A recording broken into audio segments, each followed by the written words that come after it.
Good evening, everyone.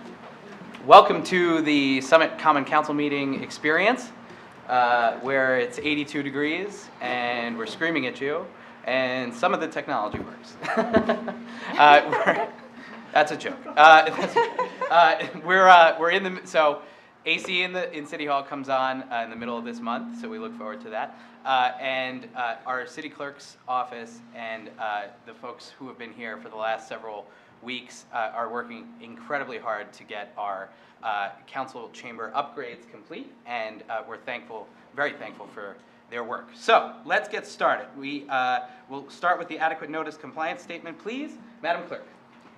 Adequate notice of this meeting has been provided by the City Clerk's office in preparation of the Council Annual Meeting Notice dated December 15th, 2022, which was properly distributed and posted per statutory requirements. Please be advised that the fire exits are to my right, your left, and the back of the room. Okay, and let's call the roll, please. Ms. Allen? Here. Ms. Fox? I'm here. Sorry. Ms. Hairston? Present. Here. Ms. Hamlet? Dr. Levine? Here. Mr. Miniger? Here. Council President Vartan. Present. Okay, let's do the Pledge of Allegiance, and for that I will call on Keely Heyman from Mountain Valley Emergency Communications Center. Wherever you want to be, right there is good. I pledge allegiance To the flag of the United States of America and to the republic for which it stands, one nation, under God, indivisible, with liberty and justice for all. Council President, could we call Councilwoman Hamlet? She Yeah. can't get it. Yeah, she said she can't get it. Yeah, let's try that. We seem to be having a lot of feedback. Yeah, we're getting a little bit of feedback as well, so we're working on that, I think. Okay, so we'll move on to the explanatory note regarding closed session and hearings and comments. Not to give you too many things to do. I know, sorry. Just take your time. A closed session meeting, as authorized by state statute, was announced and held prior to the start of this meeting, and the note items for discussion were listed on the published closed session agenda. Please be advised that council meetings are broadcast live on Comcast Channel 36, Verizon Channel 30, and rebroadcast on Thursdays and Saturdays on HTTV on Comcast 36 and Verizon 33. When invited to speak, please come to the lectern, clearly state your name, address, spell your last name, and speak into the podium microphone so that your comments can be understood by all and properly recorded. Whenever an audience or council member reads from a prepared statement, please give or email a copy to the City Clerk's office at cityclerk@cityofsummit.org. To help facilitate an orderly meeting and permit all to be heard, speakers are asked to limit their comments to approximately 3 minutes or so in length. Unless you are using an electronic device to follow the meeting agenda or need it for professional emergency contact purposes, please turn it off. Thank you. Okay, thank you, Madam Clerk. The approval of the minutes are going to be pushed to the next meeting on April 18th. So I will jump into the reports. As you can see, Mayor Radis is not here this evening, and City Administrator Rogers is not here this evening, so I'm going to go right ahead with my Council President's report. So can I ask Tammy to help me out with that? We're going to have a little, very quick, going to crank through it. I know it's warm. Except it's gone. Go to the bottom, all the way to the left. Back Nope, to the not right. that one. Put the blue and green circle. That one. Okay, so next slide, please, there, Tammy. Okay, so at the beginning of the year, at the reorganization meeting, I spoke about what you can expect from council this year. Actions that we take will fit into one of the three categories, one of the three buckets that you can see up there on the screen. First, ensure and enhance health and safety. Second, responsibly manage our fiscal resources. And third, pursue the goals that are set forth in the master plan. So here's some of the very specific initiatives and commitments that council outlined for this year, 2023. First, continue to address vehicle thefts. improve pedestrian and traffic safety, ensure utility companies complete paving work, assist the unhoused population in Summit, adopt a responsible municipal budget, reach decisions about Broad Street West redevelopment and Maple Street, open the dog park at the transfer station, initiate a plan for rehabilitation of playgrounds, continue construction of the Summit Park line, support and construct affordable housing, and determine next steps for emergency communications. That one was not in our presentation in January because we did not know we were going to have to do that. I'll explain a little more in a little bit. So, and the reason why I'm doing this now is because we've had a first quarter. We've gone through a quarter of this year, and I think we have made progress toward a lot of these goals, and I want to outline specifically what some of that progress is and update on where we are. So, on addressing vehicle thefts and attempted thefts, we have a 50% decrease over last year at this time. I want to thank especially Chief Zagorski and the Summit Police Department, but also the community at large. It's largely due to the targeted patrols and enforcement by our police, but also the community partnership to actually remove your keys from your car and lock it when you are not driving it. We have license plate reader technology that is already deployed in some parts of the city, but we will continue to invest in that when we discuss our capital budget at the next meeting. And then the Safety and Health Committee continues to support the police in this effort. So next slide, improve pedestrian and traffic and vehicle safety. So unfortunately, 3 pedestrians struck in crosswalks in the first quarter of this year. That's unacceptable. Summons were issued in 2 accidents. An arrest was made in a hit and run accident that was the 3rd one, and that arrest was assisted very much by the license plate reader system that I talked about in the last slide. We increased pay last year, and we now this year have a full complement of crossing guards, so that's really good news because when a crossing guard isn't there, a police officer is diverted from what they're doing to go and do that crossing guard shift or post. We have agreements executed with Union County for 7 new flashing beacons. Those are going to be coming and installed hopefully soon. We have, at the last meeting, approved an all-way stop for Blackburn Road and Prospect Street. Sidewalks are being added on Prospect Street. Hobart project is to begin soon, and we have applied for a grant that will help us to pay for sidewalks on Mount Vernon and Kent Place Boulevard as well. The Safety and Health and Capital Projects Committees continue to focus on the 3 E's of pedestrian and traffic safety: education, engineering, and enforcement. So next, ensure utilities repair roads when work is complete. So at the last council meeting, we saw a PSE&G presented. We're going to have NJ American Water joining us in May. Major infrastructure updates, basically, infrastructure work is happening everywhere in town. But as it makes its way through the downtown, we're coordinating with all utilities to make sure that when PSE&G is doing their thing, ripping up the road, other utilities can do that work at the same time. The utilities are providing information to the Engineering and Communications Office on work schedule so that we can try to get that information, get that information out as quickly as we can. Paving happens 60 to 90 days after the work is complete to allow the road to settle. That's different from the 30 days that we thought it was before. And a good point raised at the last meeting was to determine in August whether work should start or wait until the next spring, so that way we're not waiting almost the entire spring to repave a street that's just been ripped up at the end of August or September. So moving on to assisting our unhoused population. Mayor Radis brought together a working group of elected officials, interfaith council, healthcare professionals, and the nonprofit community. At the last meeting, we heard from Dr. Callahan, the Director of Homeless Prevention at the DCA. We plan to discuss a resolution authorizing our application to the county continuum of care at our next council meeting. We plan to draft short, mid, and long-term goals related to our unhoused population. We're going to be looking for funding wherever we possibly can from the county, the state, and the federal government. And the Safety and Health Committee is supporting this effort as well. So adopt a responsible municipal budget. So the county budget is flat with no increase. So that's great news. The less great news is that our apportionment is up slightly from last year. So though the county budget will stay flat, Summit will see a small increase in our county obligation. The school budget is increasing by 1.98%. The municipal budget is to be introduced at our next council meeting on April 18th.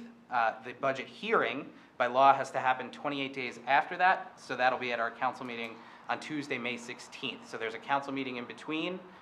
Normally when we introduce ordinances, it's the next meeting is the hearing, but that's not the case with the budget. The cost drivers, which we've talked about many times here at council meetings before, are debt, our health benefits, and pension obligations. Those are the main three things driving costs this year. In good news, we did just recently approve a new credit card processor for the city, so thank you to Tammy, and thank you to the Parking Services Agency, because that's likely to save us about $100,000 a year. So the city administrator, CFO, and our finance committee are hard at work, and this is, once again, a very difficult budget year. So moving on, determine the path for Broad Street West. So at the beginning of the year, our contract with the city planner Topology was renewed in a unanimous vote. Meetings have been held to update council on the developer progress to create a proposal that, 1, complies with the master plan and redevelopment plan, 2, emphasizes on-site parking and affordable housing, and 3, has strong and transparent financials. So a preliminary proposal was discussed by council and our financial professionals. The Broad Street West Financial Advisory Committee that we created met to discuss baseline financial viability, and I think within a couple of weeks we will have a solid update for the community about which way we think we're going, if it's financially viable or not to continue along this path with Broad Street West. So we expect an update soon on that. Moving on, reach a decision about Maple Street seasonal closure. So PSE&G kind of made the decision for us. So that major gas infrastructure work that's happening in the downtown really doesn't make closing Maple Street feasible at all this year. The Capital Projects Committee is charged with consideration of options for seasonal closure in 2024 and beyond. The next step is to re-engage stakeholders, and we expect an update, I think, in the second half of this year on that. I'm cranking because it's hot and I want to keep moving. So we'll post this after. So opening the dog park at the transfer station. So the plan is to open in 2023. The fence is the next step. The Capital Projects Committee will provide an update on that shortly. Initiate a playground replacement project. So we had an extensive playground plan developed and that was received. The costs for all these playgrounds, we know that they need to be done. The costs for all of them were much higher than anticipated. So the Community Programs and Parking Services Committee is working to reduce cost, add value, and make a fundraising plan. And I think we should expect an update on that in the second quarter of this year. The first up, the highest priority is going to be maybe playground, and there is going to be an emphasis on accessibility on that playground as well. So moving along, advanced construction of the Summit Park line. So the pedestrian bridge, as you can see, has been installed over Morris Avenue. The bridge was named for the Lord family because of their very, very generous donation. Significant grant funding has also been received, $500,000 from the state government, $250,000 from the federal government. Parkline Foundation Capital Projects Committee will continue work in consultation with staff, neighbors, and does require council approval. I was talking to some neighbors about this weekend, and there are some things that I think do need to continue to be addressed, and like we've done before, we'll address those things, and then when council feels comfortable moving forward, we'll move forward with that. And then support rehabilitation and construction of affordable housing. So the 2022 progress report was provided to the Affordable Housing Committee and Council in February of this year. 4 new affordable units were taken online, and website upgrades were completed.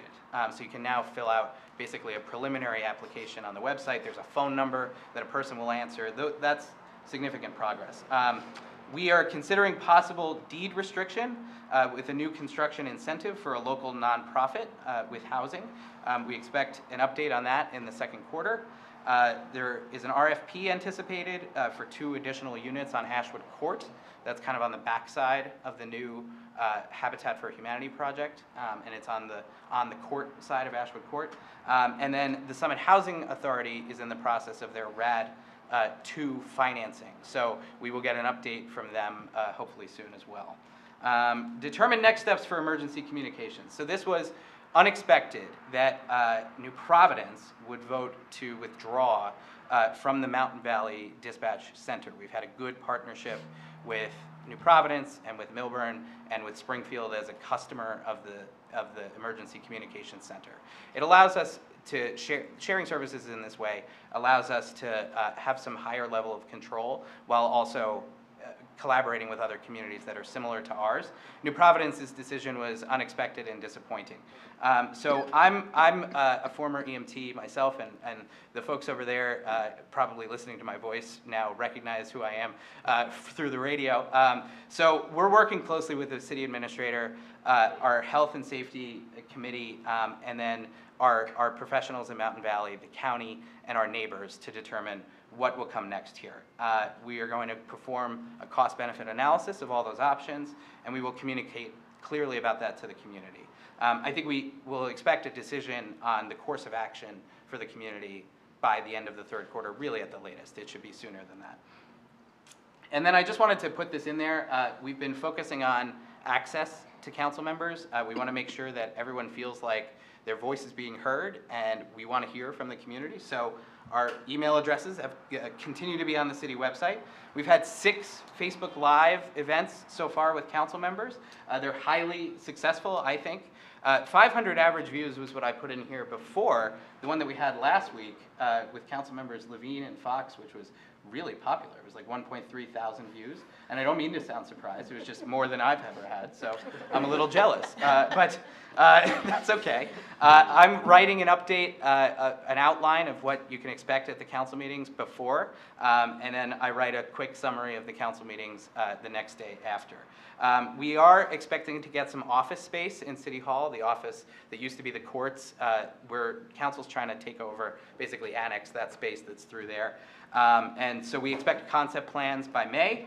And then we will also have a table at the farmers market on May 21st and some Department of Community Programs events as well to answer questions and spread information. So that is really it, just in time. That's it for my Council President's report. Council Yes. President, Councilwoman Hamlet has called me. She's on the phone. She can't get in. So can we see what's Okay. going on? Okay. We're looking Yes. into it right now. Yeah, we're working on that. Okay. They're going to check where it is. Hold on one second. I'm going to take a quick drink of water. And I'll say happy Passover, happy Easter, and a blessed Ramadan to all those who are celebrating this month. So that's really it for my Council President's report. I want to give Nicole 1 minute to try to, yeah. Nicole's trying to log you in. Delia? Yeah, she's trying to log you in right now. Hold on.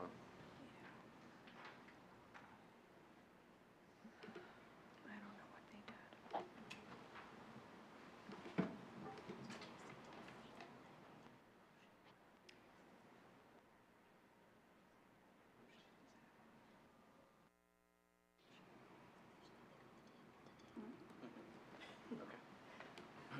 Just be prepared. Mm-hmm.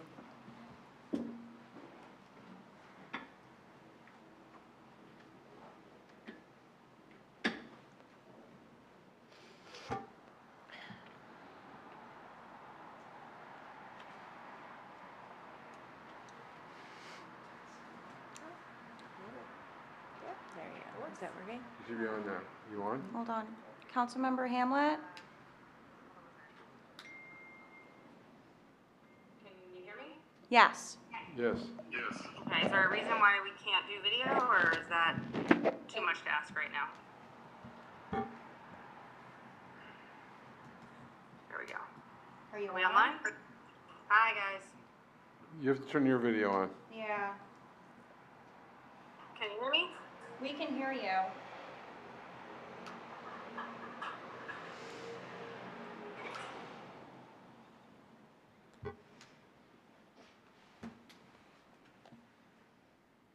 No? We can hear you. Hello? Councilmember Ham, up there. Now you're there. Yes. Hi. Perfect. We got it. Okay. Hi, everybody. Are we good there? Can you see me? Hear me? Yes. Yep, we can see you. Okay, Great.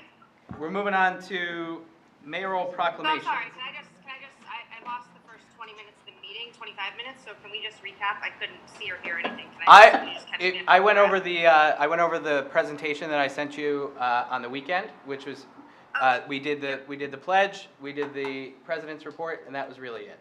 So we're moving on to mayoral proclamations, and I'll call on our council Do president. we have a chance to respond to your presentation, or should we do that during our? We should do that later.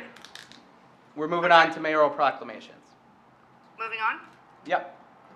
Okay. I'm sorry. So, is there Mayor, any what? volume? Is there any volume on the TV or no? Is that We're gonna try to keep the Yeah, meeting that's going, fine. so let's That's work fine. on that while we do the okay? mayoral that's fine. proclamations. That's Yeah. fine.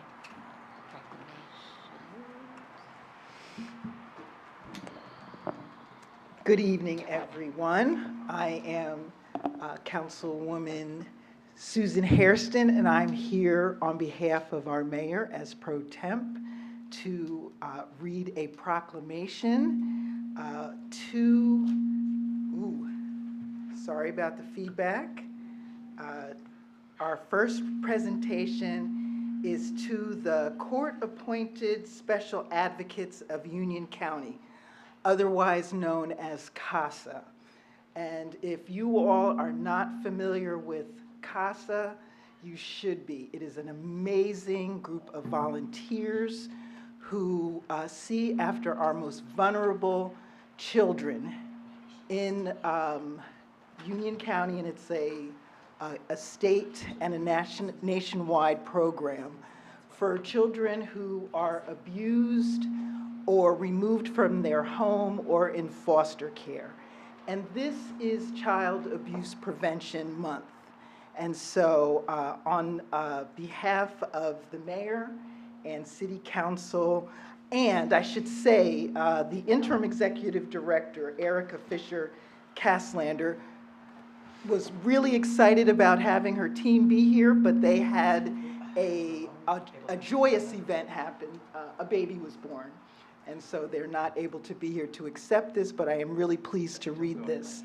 So whereas the city of Summit in the state of New Jersey recognizes the problem of child abuse and neglect and is committed to helping its victims, and whereas the court-appointed special advocates of Union County recruits, trains, supports, and supervises community volunteers as advocates for children who have been removed from their homes due to neglect or abuse. And whereas CASA has a record of public service protecting the state and well-being of Union County's foster children, defending them from harm and ensuring they are provided with the court-ordered services they need. And whereas CASA establishes and maintains effective relationships with the family court, the Division of Child Protection and Permanency, Child Placement Review Board, Office of the Public Defender, Legal Aid, and other child serving agencies in order to create a cooperative environment in which best to meet the needs of children. Now, therefore, I, on behalf of Nora G. Radis, Mayor of the City of Summit, do hereby proclaim that April 2023 be recognized as Court-Appointed Special Advocates of Union County Month in the City of Summit. And I urge all residents to become aware of the work and mission of CASA of Union County. Let it be known that we support the education efforts to raise awareness of the CASA program at the local level and the need for community members to provide a voice for the children in foster care. So as a former foster parent, I know the amazing work that is done by foster parents right here in Summit, and so it is our pleasure to acknowledge this Union County CASA Month. All right, moving on.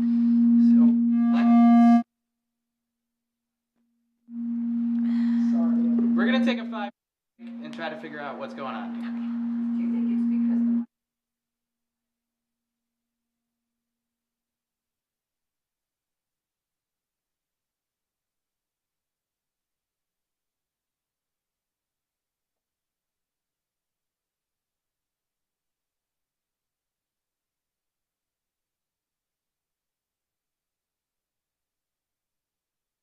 Oh my goodness, I'm so Hold on. glad to see you. No, they didn't let us know. They said they were hoping someone would come. So please, come on up. Well, I just, No, I'm so glad you spoke up.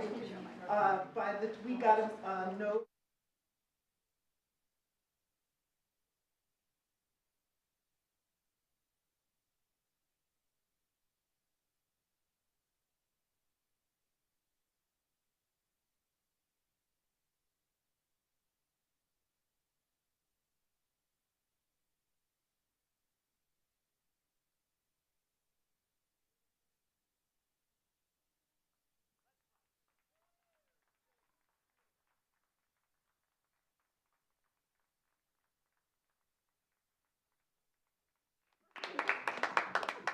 Hold your proclamation up.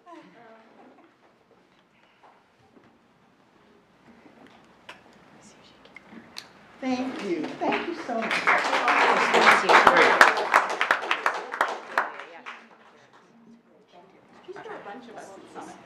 I know there are a lot of folks in Summit, so. Did she? They're busy. Are we okay They're busy. with the I audio? just guess it sounds better. Are you ready for me to? I think we can keep going. Let's try. Let's try to keep going. We don't know. Sorry about this, I don't know everybody. where Dr. How are we doing? Oh, she's right here. There she She's is. right at the door. It's okay. Yeah, let's keep going.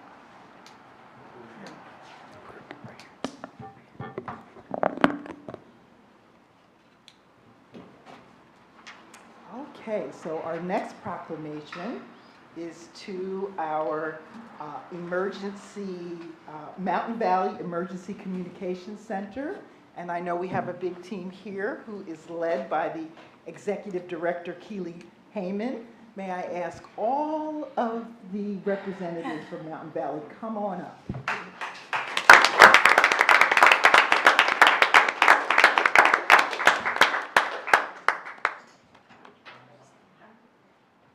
We'll stand right here for the reading of this proclamation, but we want everybody to see who keeps us safe and keeps things moving when disaster happens. So whereas emergencies can occur at any time that require police, fire, or emergency medical services, and whereas when an emergency occurs, the prompt response of law enforcement, firefighters, and EMS personnel is critical to the protection of life and preservation of property. And whereas the safety of our police officers, firefighters, and emergency medical personnel is dependent upon the quality and accuracy of information obtained from citizens who contact the Mountain Valley Emergency Communications Center. And whereas public safety telecommunicators are the first and most critical contact our citizens have with emergency services, and whereas public safety telecommunicators are the single vital link for our police officers, firefighters, and emergency medical services, by monitoring their activities by radio, providing them with information, and ensuring their safety.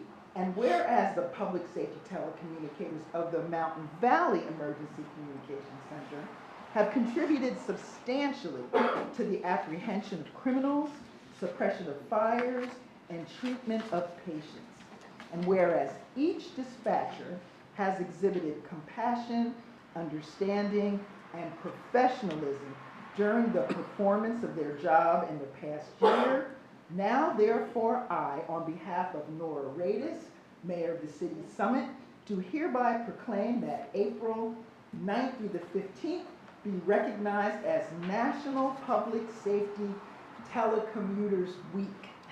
And so we'd like to give a round of applause to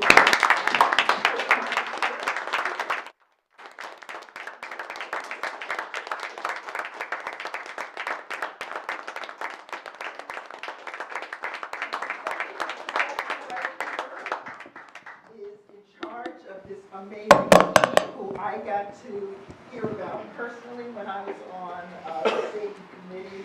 And so we are really happy to present this to you. And we're going to ask everybody to come up front here and gather around, and we're going to get a picture.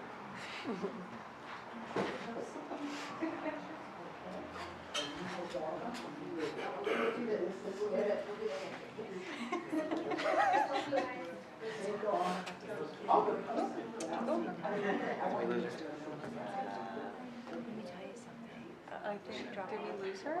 She was there. Where'd she go? Thank you. She was, the camera was on.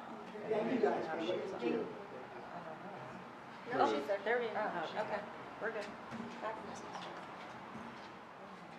Can she hear? She was going to Okay. Well, thank you. Thank you, Council President Pro Tem. Thank you, Keely. Thank you to Harriet from CASA. Wonderful. Okay, moving on to ordinances for hearing. And Madam Clerk, would you read the first from Finance?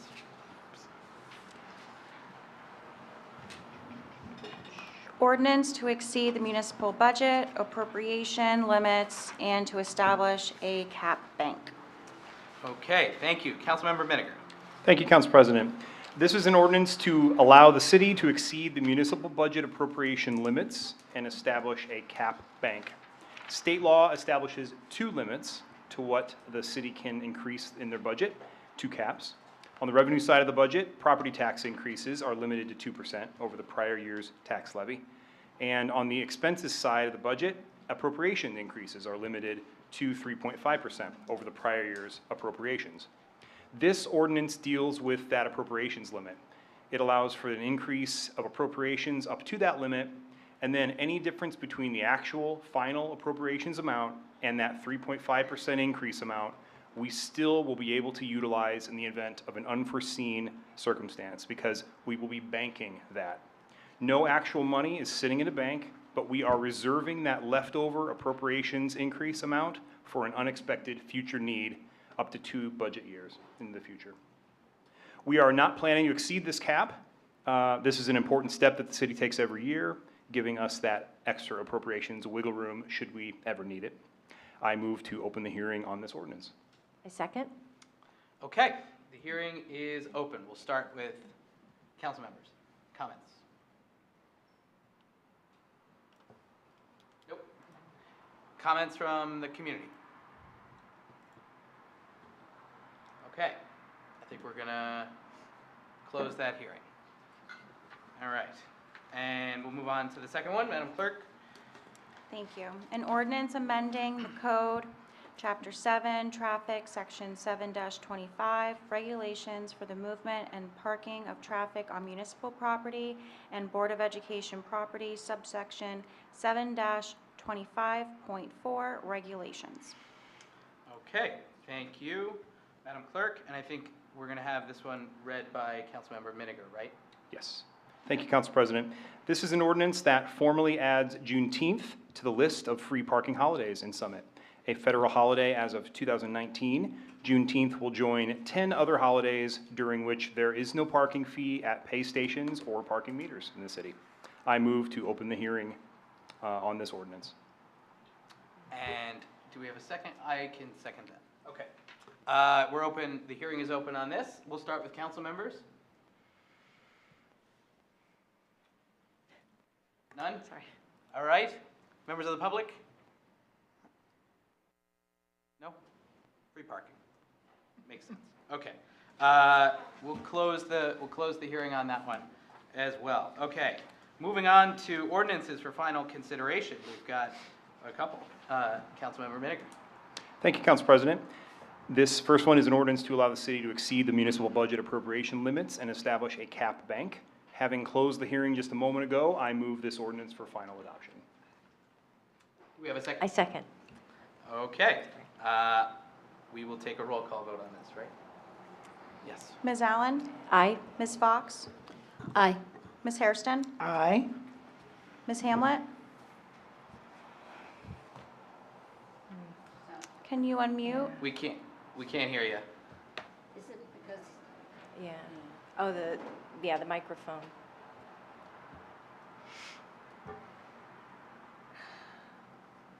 It was working before. Can you hear us? Can't hear you. We can't hear you, you must be on mute. I don't see your audio.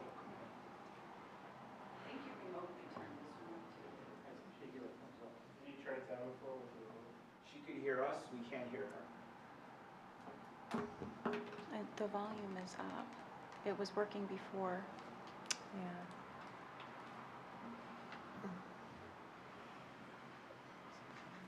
I don't know. Okay. Can you hear us now? Does a thumbs up work? I don't know. Matt? I don't think so. Does a thumbs up work? Does thumbs up mean aye? No, you have to be able to hear it. Verbal. Yeah, I don't see an audio option for her.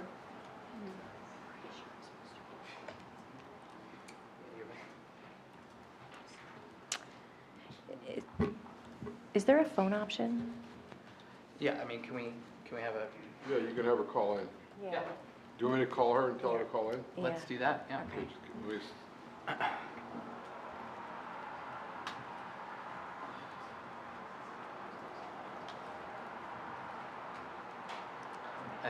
I think two people are calling her. I'm not calling. Nicole, who's calling her? Oh, I'm calling? I'm just telling her. I'm calling? Yeah? Let's It'll be on the I can speaker. put have this on Nicole speaker, on the though. No, speaker. I'm just gonna tell her to call in. Oh, we're gonna tell her No, to call in. Yeah. she's going to call her. Okay, so what's gonna happen is we're gonna hang up, and we're gonna do it by phone, because this isn't working, we can't hear We you. can see her. We can do both. Okay, so Nicole's gonna call you. Oh, you can hear her? No, through his phone. So Nicole's gonna call you right now on the phone, so hang up and she's gonna call right back, okay? Wait, hold on.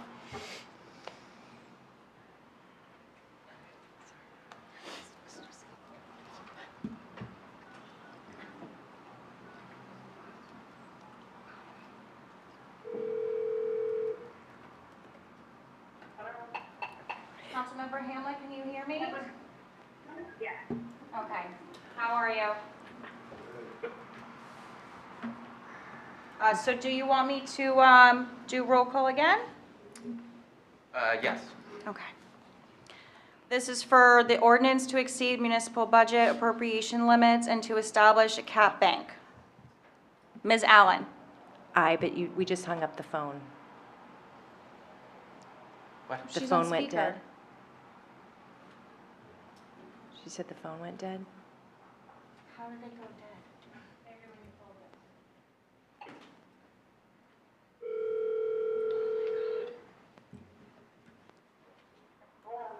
Okay. Can you hear me? Yes, I can hear you. Okay. This is for the ordinance to exceed the municipal budget appropriation limits and to establish a cap bank. Roll call. Ms. Allen? Aye. Ms. Fox? Aye.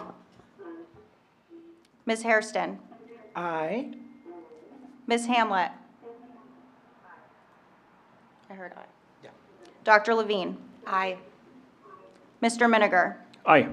Council President Vartan? Aye. Nicole, can you tell Councilwoman Hamlet to put her She Zoom needs on to mute? mute.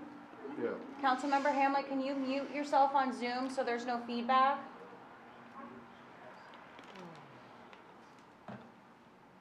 Okay. Councilmember Hamlet? Good.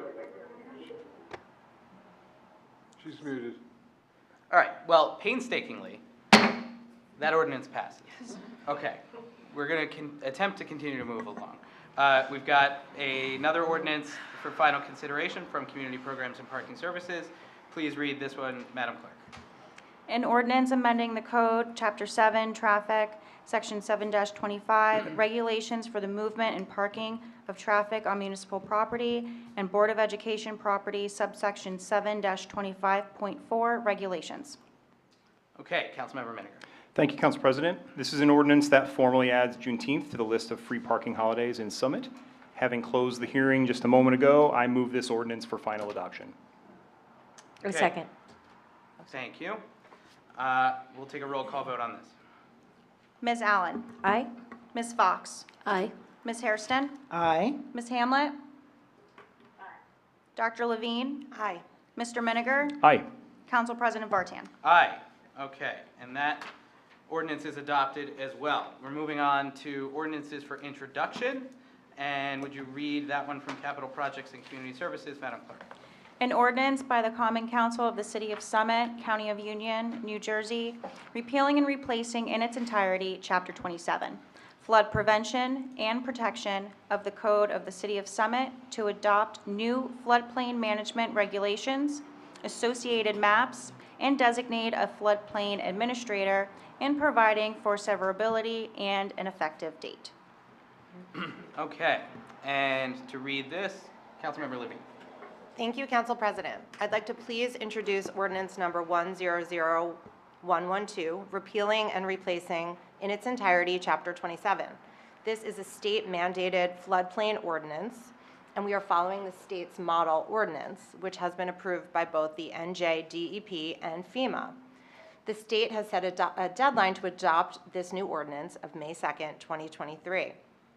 The three main things this ordinance will do, or can do, is number one, the formal designation of a floodplain administrator, which will be none other than our city engineer. Number two, it will make the issuance of a floodplain development permit a pre-requirement for any application submitted to zoning or our construction division. And third, it will establish a method for obtaining a variance from the requirements of the ordinance, which will be handled by the Planning and Zoning Board. The hearing date for this ordinance will be on April 18th of this year. I move this ordinance for introduction. I second. Okay. Thank you very much. We will take a roll call vote on that. Ms. Allen? Aye. Ms. Fox? Aye. Ms. Hairston? Aye. Ms. Hamlet? So this is just the introduction, so we'll have opportunity for questions and discussions at the hearing on the 18th. Okay, perfect. So I don't know if I'm an aye or no, next question before that, I guess, So what we're authorizing is whether or not we will discuss it. Okay, so aye. Thank you. Dr. Levine? Aye. Mr. Miniger? Aye. Council President Vartan? Aye. Okay. And that hearing will be set at the next council meeting on the 18th. The motion carries. We're moving on to resolutions, and we've got a few from Finance. Councilmember Miniger. Thank you, Council President. And if I can bundle these next three financial resolutions together, they all deal with accrued time That sounds time great. payouts. That sounds great to me. These are numbers 100310, 10310, and 10311. And these resolutions authorize accrued time payout to 3 retiring or soon-to-be departing employees.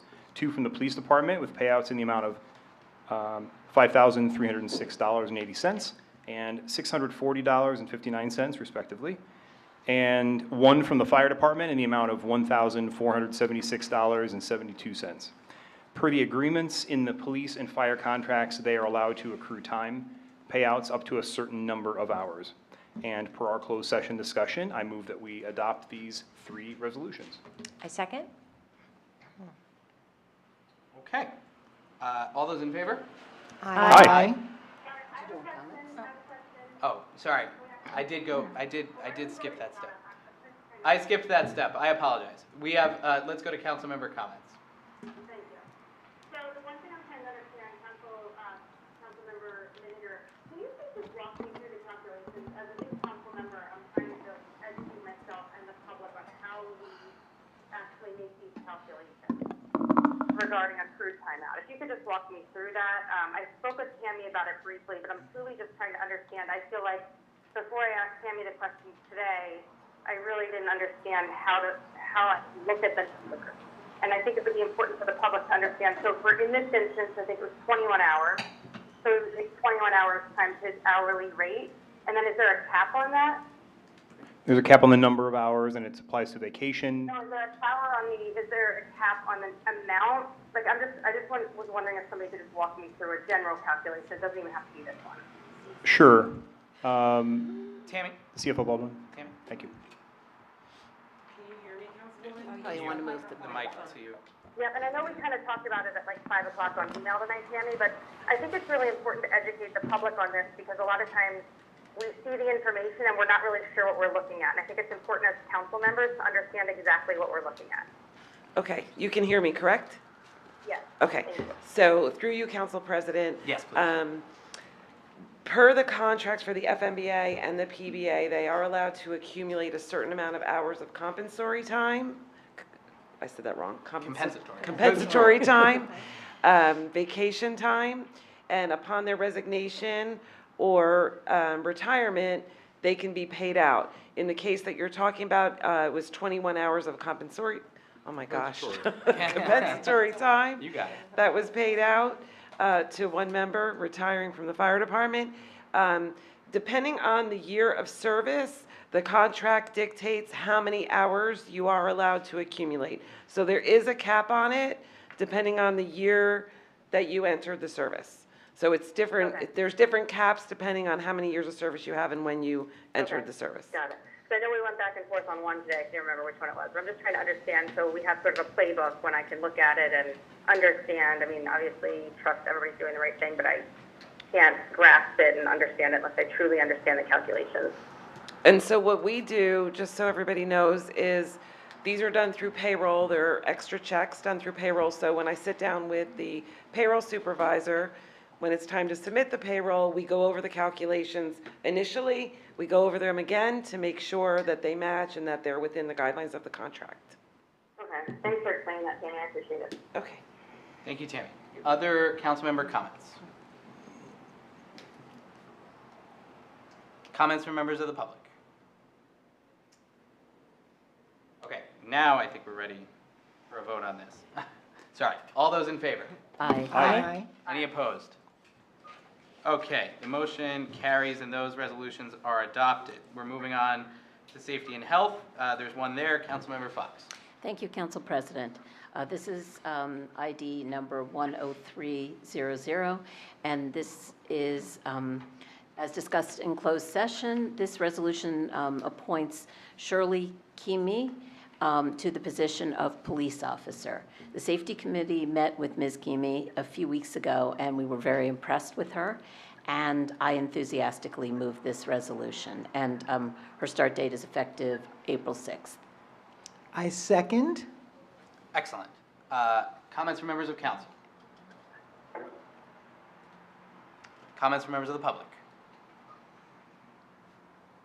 All right. All those in favor? Aye. Any opposed? Okay, the Chief- motion carries. Sorry? Chief, do you know when her swearing in will be? Okay. Thursday at 1:30. She'll be sworn in. Welcome, you. welcome, officer. Thank you. That's great. Okay, we've got one resolution from Law and Labor, Councilmember Hairston. Through you, Council President, I am introducing Resolution ID 10279, authorizing execution of an annual license agreement, use of Summit Sidewalk, All My Friends, LLC, who is doing business as Barbacoa and Summit House Restaurant. This resolution will authorize the signing of a license agreement to the All My Friends, who we know as Summit House, to have consumption of alcoholic beverages in the public streets, and for the purposes only for the sale of alcoholic beverages for consumption, and that a certain portion of the licensor's property consisting of the sidewalk area abutting premises located at 395 Springfield Avenue and designated as filed by the license, with the licensor. And for the place-to-place transfer of plenary retail consumption and a license number, also known as the Sidewalk Cafe license.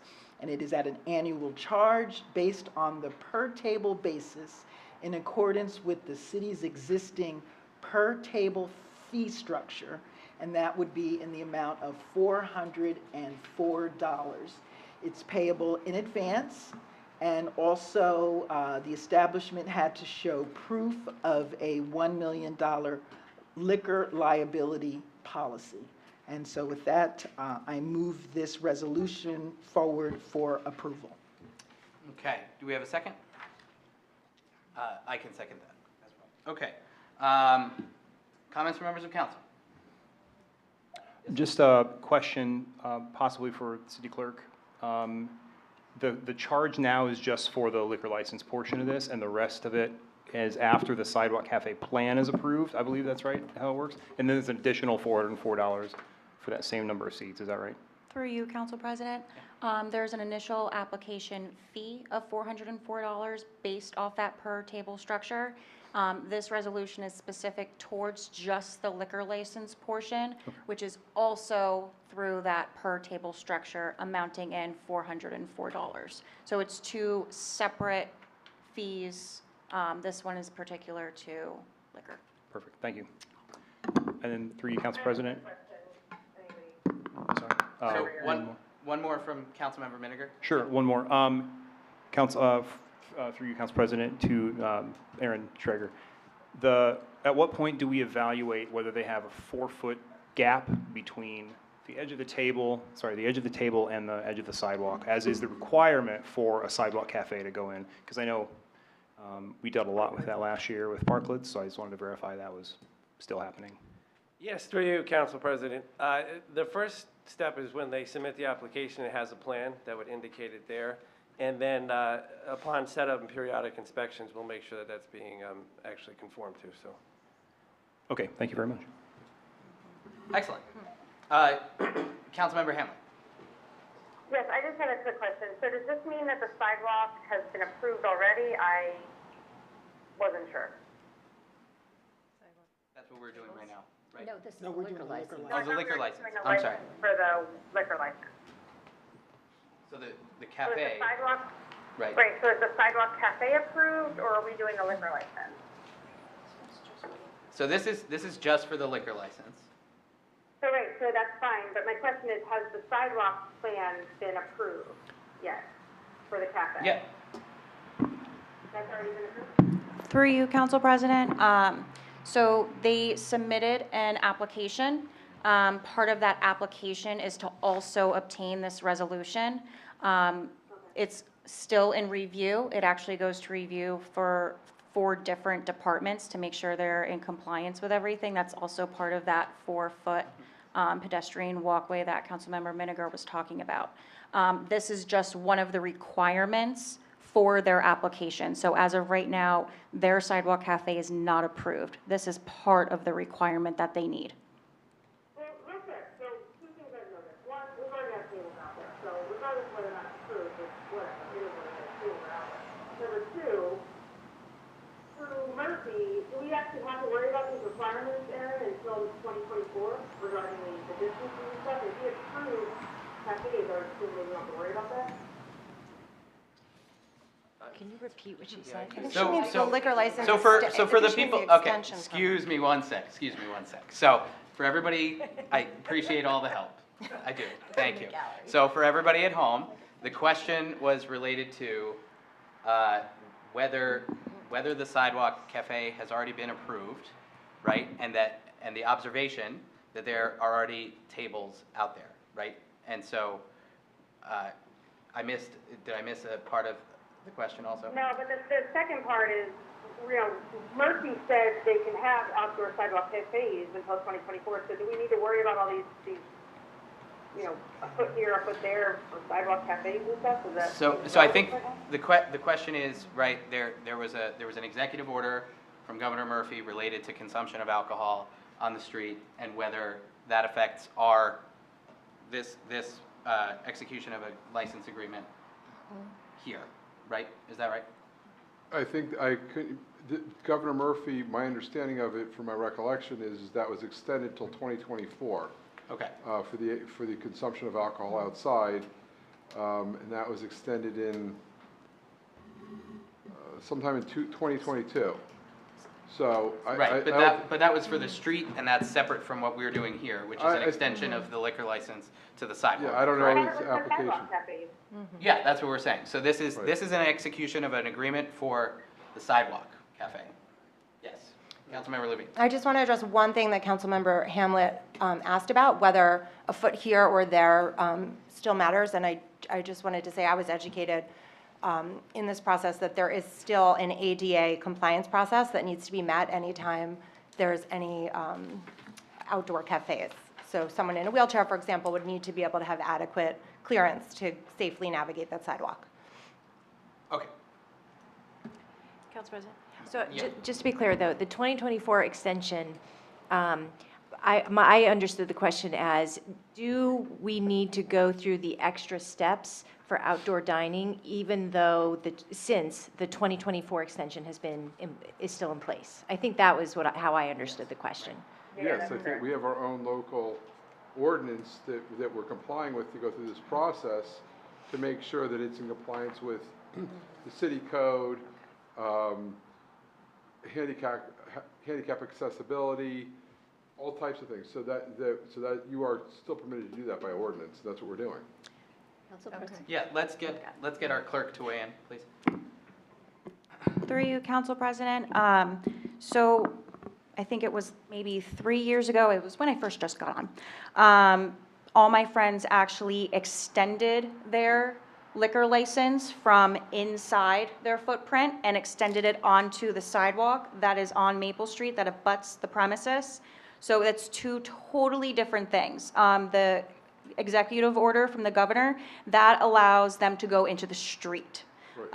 So that's that expansion of premises. In 2024, that is what will end. This sidewalk cafe was approved by council, and it will continue on until they get rid of it themselves. Yes. And just to clarify further, that even during the time when there were liquor licenses expanded into the street, they still had to go through this very same process. The fact that Murphy has permitted it doesn't mean that there isn't a process that we're doing sort of on behalf of the ABC, correct? Is that correct? Yeah. Okay. We've got head nods on that. Okay. Other comments from members of council? Comments from members of the community? Come on up. Hi, my name is Irene Lowshirt. My question is regarding, are there any time frame limits to this ordinance passing? Like, is it from a particular date to a particular date? Is it from 6 p.m. to 9 p.m.? And are they asking for this cafe because there's not going to be on-street dining? Is that the reason why they also need, like, if we have on-street dining, why do they need the sidewalk as well? Okay. May I? So, yeah. I just so happen to know a ton about this because I was doing parklets all last year. There is a time limit. I think it's till 10 p.m. You Okay. can't be outside of that. I don't know that they're doing this just because the closure of the street's happening. We'd have to, I could assume that that's probably why. What was the other part of your question? What date till what date is this valid from? I don't think there's a date limit. Yeah, sidewalk cafe, exactly. Sidewalk cafe licenses Yeah. does not have a, So the sidewalk cafe That is range. year-round.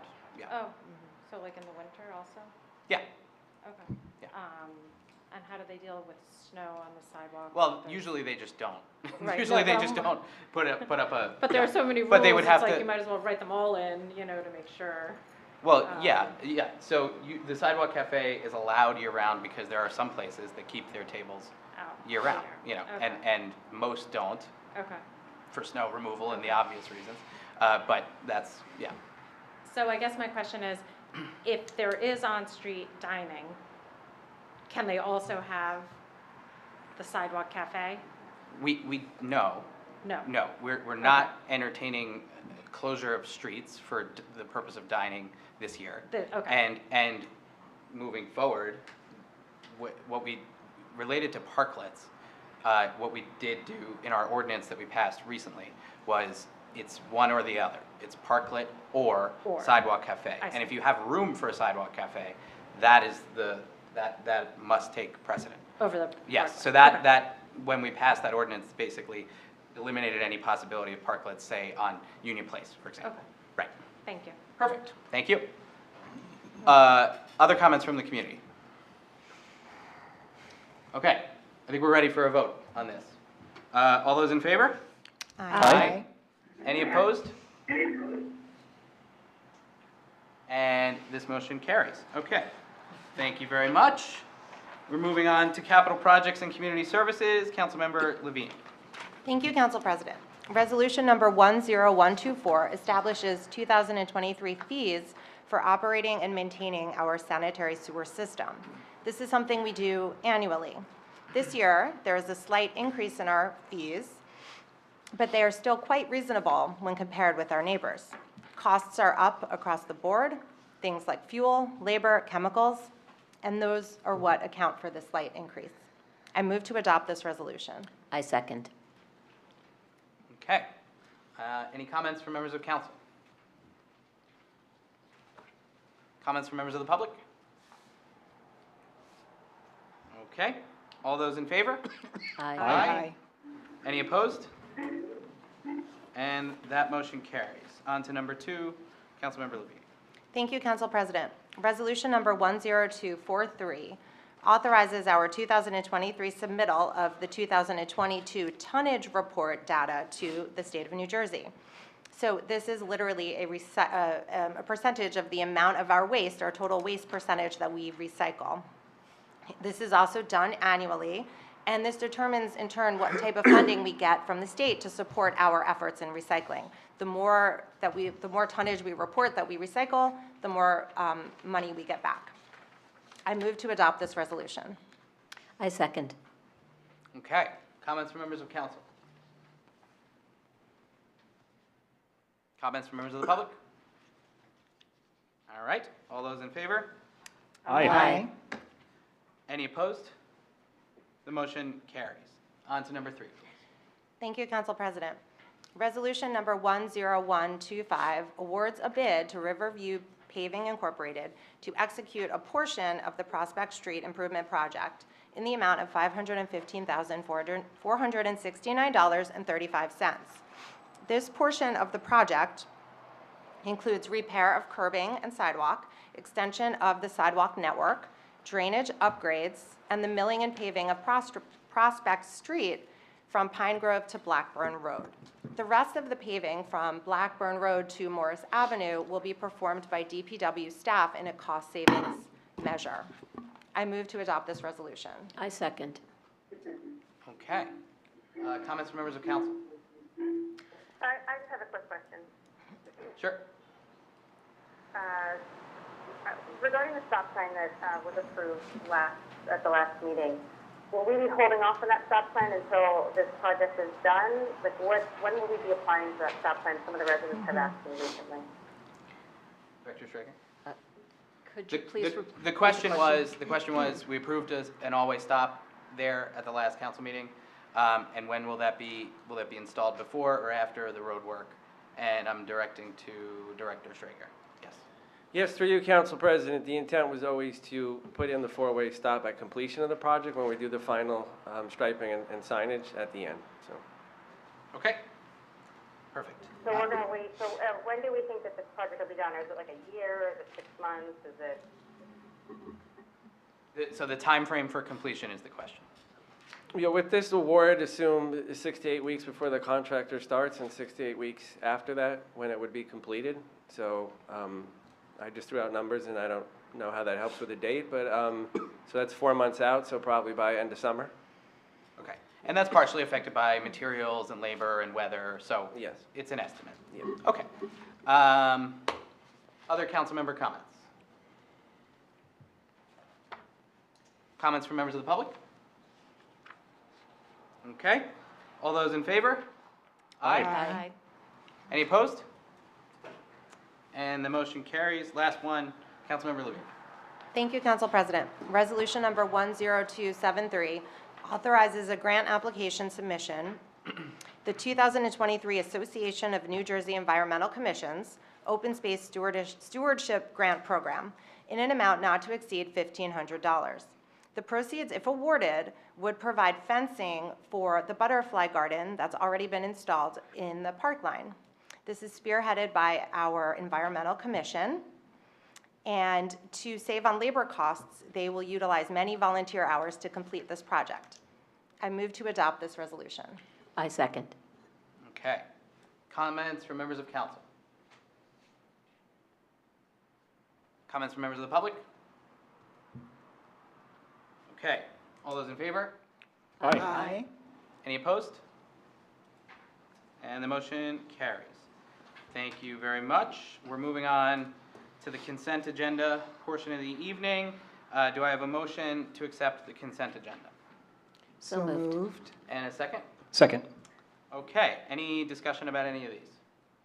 Yes, I have some comments. Sure. So I'm going to be voting no on the consent agenda tonight, and I wanted to point a few things out that I've noticed. I've been working with our CFO today, and I feel fairly confident she tried to answer 99% of my questions. She does an amazing job every day. A couple of things that were brought to my attention today. One was the bill for $38,000, and that was for Planet Technologies. Which is the annual fee for citywide email and Office 365 applications used by the city. So, unless anybody wants to weigh in here are my thoughts. Through you, Council President. So Go ahead. She's And still if you talking. want to comment on this, feel free. Office 365 is what we use to send email in the city to each other. It also is SharePoint, how we're going to eventually start sharing some documents in committees. It's way beyond that. There's so many, PowerPoint we use tonight. Okay. Office 365. It's an expensive thing. It's tons of licenses. I'm sure that's what it is. I haven't spoken with CFO Baldwin. That's fine, but when I asked our technology person today what it was for, he explained that it's obviously for email and 365. So I said, what is this $38,000 for? He said, let me just quote him here. Let me pull out my email. Okay, so we've got, Tammy, I copied you on these emails. Contract length is 12 months. Initially, I thought that this might be inflated because, and again, I could be wrong, but I'm going to vote no on the consent agenda because I just have some questions. So it's a 12-month contract. This includes, from our technology person, this $38,000 includes a total of 195 users, 105 email-only licenses, and 90 Office 365 licenses, which include the email and Office license. So for those of you who aren't familiar, you can either download Office onto your computer, or if you have an employee, you can give them access, but the minute that employee leaves or is fired or moves on, we lose that access. So when I ran the numbers today on my own, the most, in my opinion, these numbers just, they don't make sense. I mean, if you look at 90 emails with Office 365, the estimated cost is $9.99 per user per month. Now, this cost is negotiable based upon volume purchased or number of years purchased. So to give you an example, if you have 90 users at 5 years with a 20% discount just for a one-time purchase price, you know, if you can get the plan in place for 100 users and discount the services for volume, you know, I recently negotiated with GoDaddy for 20% discount for 80 employees, 5-year plan paid in full. Regardless of the name of the person, each one is a business professional. So you stagger emails. These numbers just don't make sense to me, and that's why I'm going to vote no for that reason. I'm also going to vote no because I don't, and again, I'm catching up on the Bryant Parkway one-way analysis, and I did talk to Director Steiger about it today, but I'm just confused as to why we're spending money on this analysis when I don't have a good feeling whether or not the neighbors even want this.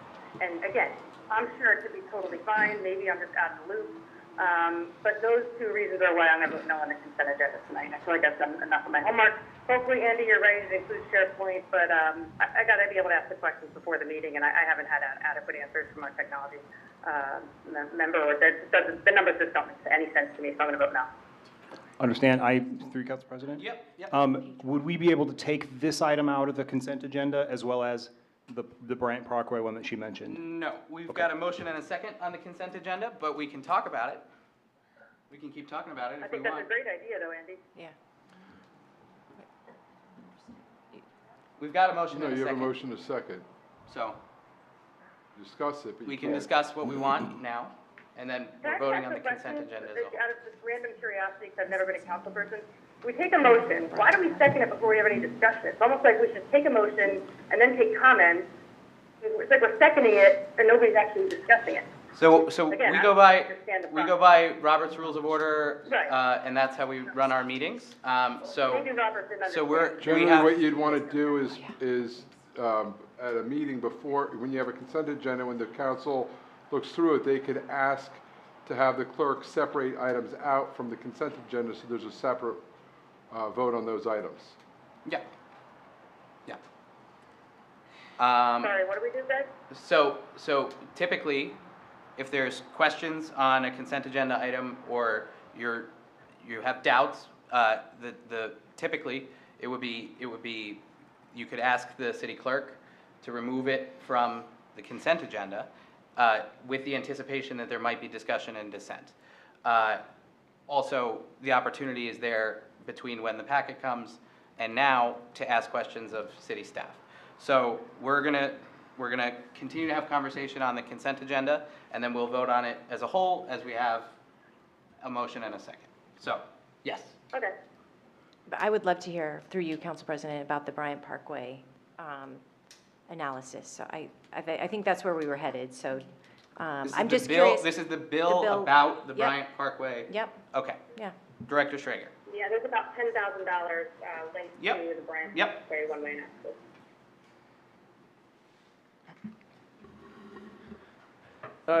Through you, Council President, there's a significant amount of history with Bryant Parkway. I may not have all the dates here just readily available. I can try to get them quickly, but you're looking at close to 10 years ago, probably started under then Chief Lucid at some point, with a perceived large amount of cut-through traffic on Bryant Parkway, getting to and from 22 and 78.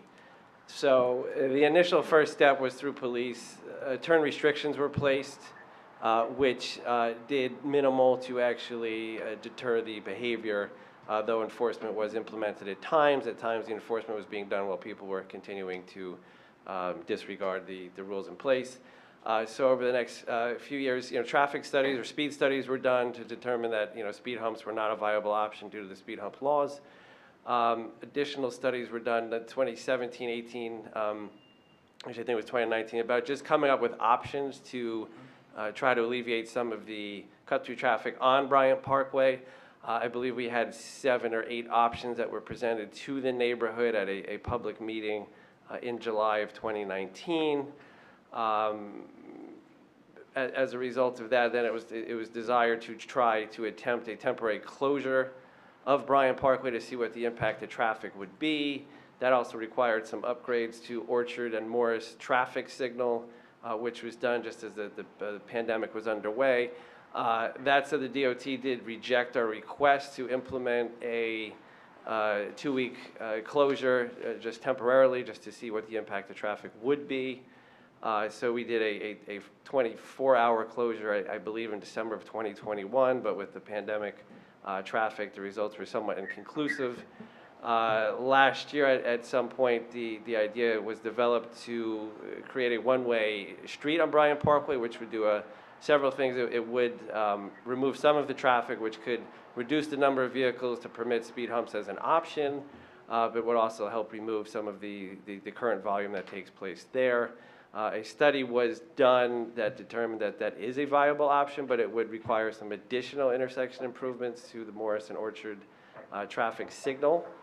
And that's where we stand right now. Right now, we currently have a concept plan developed, which our intent is to send to all residents in the neighborhood of Bryant Parkway, Mead Court, and Edison Drive for feedback. And depending on that feedback would be to implement a temporary one-way designation on Bryant Parkway moving west to east, which time that would be evaluated for potentially permanent solutions. That was a lot, but Seems pretty comprehensive. Yes. So doing any of those things, right, implement temporary one-way option, the other signal improvement options, several of those things require council approval, correct? Yes, they would, yes. Okay, great, so we're not there yet. No. Okay. Director Schrader, is there anything that Department of Transportation would need to approve prior to that? Could you repeat the question? Is there anything that the Department of Transportation would need to approve prior to that? No, not for a temporary one-way conversion. Union County would need to, and they're on board with what we decide. Okay. Council President, so the bill list covers all of the work that Director Schrager was just talking about. This is where that money went? The study. Correct. For some of these studies, we do require the use of consultants. I do think we have a fantastic engineering division. We are able to do a lot of these speed studies on our own, but when you get into studying multiple intersections at a time with the camera setups, we just don't have it, and we don't do enough of them for it to be, something worth us purchasing the equipment, which could be $10,000. So, yeah. Got it. And oh, I'm sorry, can I keep going? Yes. I don't know. Okay. Can you hear me, Delia? I'm speaking. Yeah, okay. And why would DOT, under your professional, from your perspective, why would DOT not approve the closure? Is 2 weeks too long? Would it be normal that No, would reject that? and I can't be quoted directly, but in their rejection or denial letter, they did quote 1960s or 50s law. I don't know, but some law that they use to say, public streets should be the access for all in that situation. So, Okay. And that was January 2020. Okay. I think just for the purpose of the community's involvement in this conversation, maybe we can focus this conversation on our approval of the consent agenda, and we can talk about the merits of Bryant Parkway traffic updates separately at another time. I think what we're talking about now is the consent agenda, and approval of the bill list is part of it. And there's obviously lots of expenses related to lots of different initiatives, and I think we want to just separate that out for now. Right, but we don't want to spend good money after bad, right? If Union County is going to say this is impossible, does it make sense to spend 10 grand? I mean, again, I don't know the answer. I'm just asking. So this is for bills incurred. This is not authorizing spending. So the money's spent. We're authorizing is paying it now. That's what's actually disappointing, because I'm coming in late to this. Through you, Council President? Yeah. Sorry. Aaron Traeger. Was this put out to bid, or was it done through some kind of cooperative purchasing agreement? So through you, Council President, at the beginning of each year, the engineering division, really at the end of each year, the engineering division puts out RFPs to have professional consultants on call. And then that's awarded early in the beginning of a calendar year. So we have those consultants. Some are stronger in traffic, some are stronger in LSRP. So we have those as our use to have them perform some of these studies for us. So, and those contracts are awarded by council typically in the second meeting in January. Okay. So, yeah. Thank you. Okay. Council President? Yeah. So I just want to clarify, these are decisions that have been made by prior committees to move forward, in consultation, the committees are consulted, and, I wasn't on capital projects or safety when this was decided to be done, but presumably there were council members who had these conversations with our engineers and with the safety. I think we're getting into the weeds here about decisions that have been made in the past. Money has been spent in response to those kinds of decisions. Not every single action that's taken comes to a council meeting, because if we did that, we'd never get anything done. It's, and so I just want to clarify, this has already been decided. It doesn't mean that we're going to close Bryant Parkway or make it one way. It means that there has been a traffic study done, and we're now paying our consultant who did it. Just to clarify that. Yep. Is that correct, That is correct, yes. And I was on council in 2019, and I was there at that community meeting, and yeah, this is, Right, we but need the this is our information, chance- you know, we need the This is our information. chance as a new council to say that this could be not right, so maybe we just need to say, we're all gonna vote no, and vote on this next week. Like, I don't know, like $38,000 for emails and office seems like a lot of money to me. Now, maybe this includes SharePoint, but maybe it doesn't, so how anybody could vote yes tonight is beyond me. Through you, Council President? So Yeah, that's all I'm gonna say. so, Yeah. Councilmember Fox, and then. So, Councilmember Hamlet, I would suggest that if you have an issue with this, that you get the packet on Wednesday afternoon. You have from Wednesday to the following Tuesday. And if there's something that is of concern to you, that's the time to deal with it, not in this setting when we've already got. The public should know this Excuse part. me, I'm finished. Let me They finish, should please. know- Councilmember Hamlet, let me finish my point, please. I think, you know, this is kind of irregular at this point because the people who need to answer the questions about technology licenses are not here right now to answer them. We're in a position where, you know, at some level, we have to trust our professionals to do their jobs. There is a process. You know, perhaps the CFO can come up and talk to us about sort of how things make it onto the bill list. Can you talk to us about that process? Because Tammy, it's not like anyone can just put something on the bill list and spend whatever they want. No. Through you, Council President. Thank you.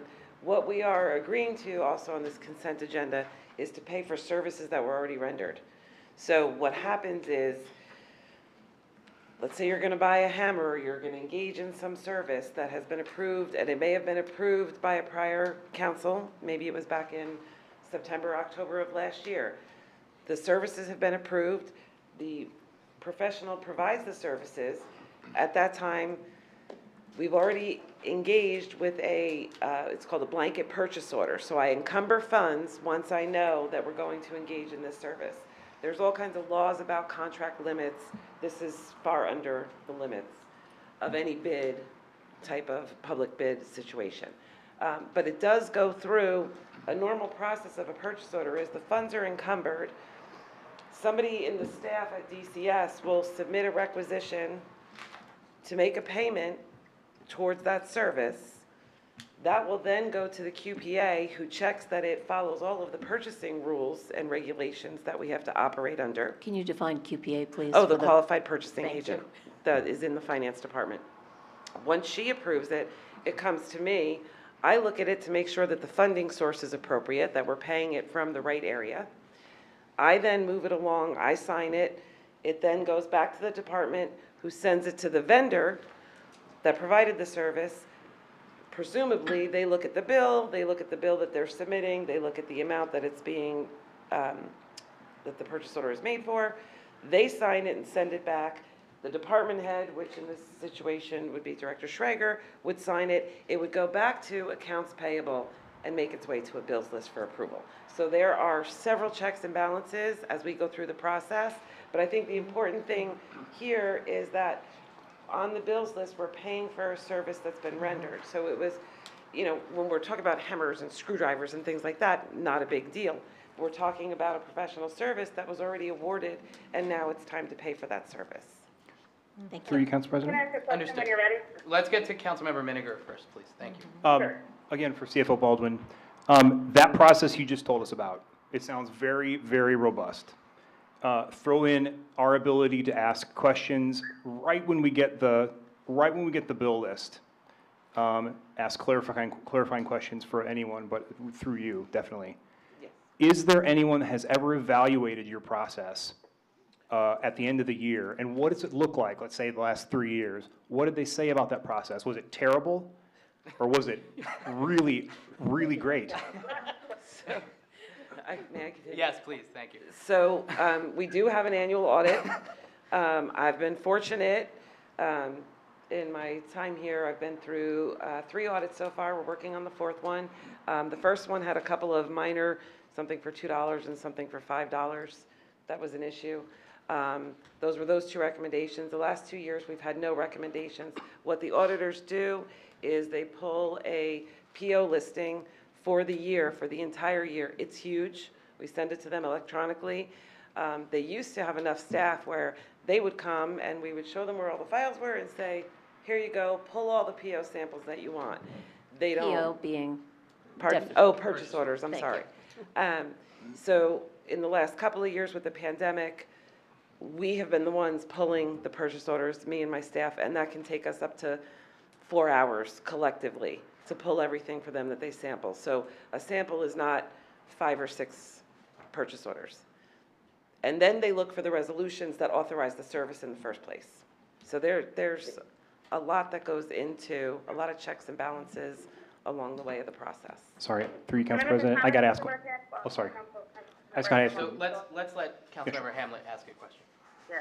So I don't think anybody's questioning Ms. Baldwin's professional, I mean, I think we all think she's amazing, right? She's been audited, she's done a great job. I'm simply questioning, Councilmember Miniger, the number of users, the information I received today was that we're spending $38,000, let me look at my email, $38,000 on, hold on, a 12-month subscription for, pull up my screen now. $38,000 for. So we're not questioning Ms. Baldwin's process. We're not questioning whether or not she does a great job. We all know she does a great job, okay? This is not about our CFO. This is about licensed subscriptions and how do we go back and figure out if this is the right number. So what we're agreeing on tonight is that we've already paid the money. Everybody agrees. This is money that's already been paid out. 105 email-only licenses. 90 licenses for Office, which includes email and Office. If everybody can come back to me and say that our technology consultant said we're spending $38,000 on 105 email-only licenses and 90 Office licenses for 365, which include email and Office for a 12-month contract, and that makes sense, I rest my case. But I will tell you, I don't think that's correct. That's why I'm voting no. I'm going to drop it. I won't talk about it anymore. Okay, we've got Councilmember Levine who wants to. Can I just say one thing? Yes, I'm sorry. yes, sorry. So we haven't paid, I just want to clarify that we haven't paid for anything yet. And I know that Councilwoman Hamlet was asking me some questions today about the bills list, and that specifically, and that I directed her to our technology expert. And I thought that he had answered the question sufficiently, but if he didn't, we can continue that. But the services, the bills list is for all of council to approve payment. So it hasn't been paid. The service has been rendered. I don't know if there are any ramifications if we don't pay that bill at this time. Is that something that could be looked into the future? I would have to talk to technology about that. I don't know when it expires. Would that cause all of our emails not to work? That part is not my part of the bills list. Mine is putting it together and making sure. Thank you, we appreciate it. Thank you. Yeah, thank you, Tammy. Councilmember Levine. Tammy, actually, you just answered my question. I was going to ask you if at the time this bill was incurred, we were under a contractual agreement with Microsoft 365. Assuming the answer is yes, are there penalties if we don't pay our bill? I'm just talking about what we need to accomplish tonight at this dais.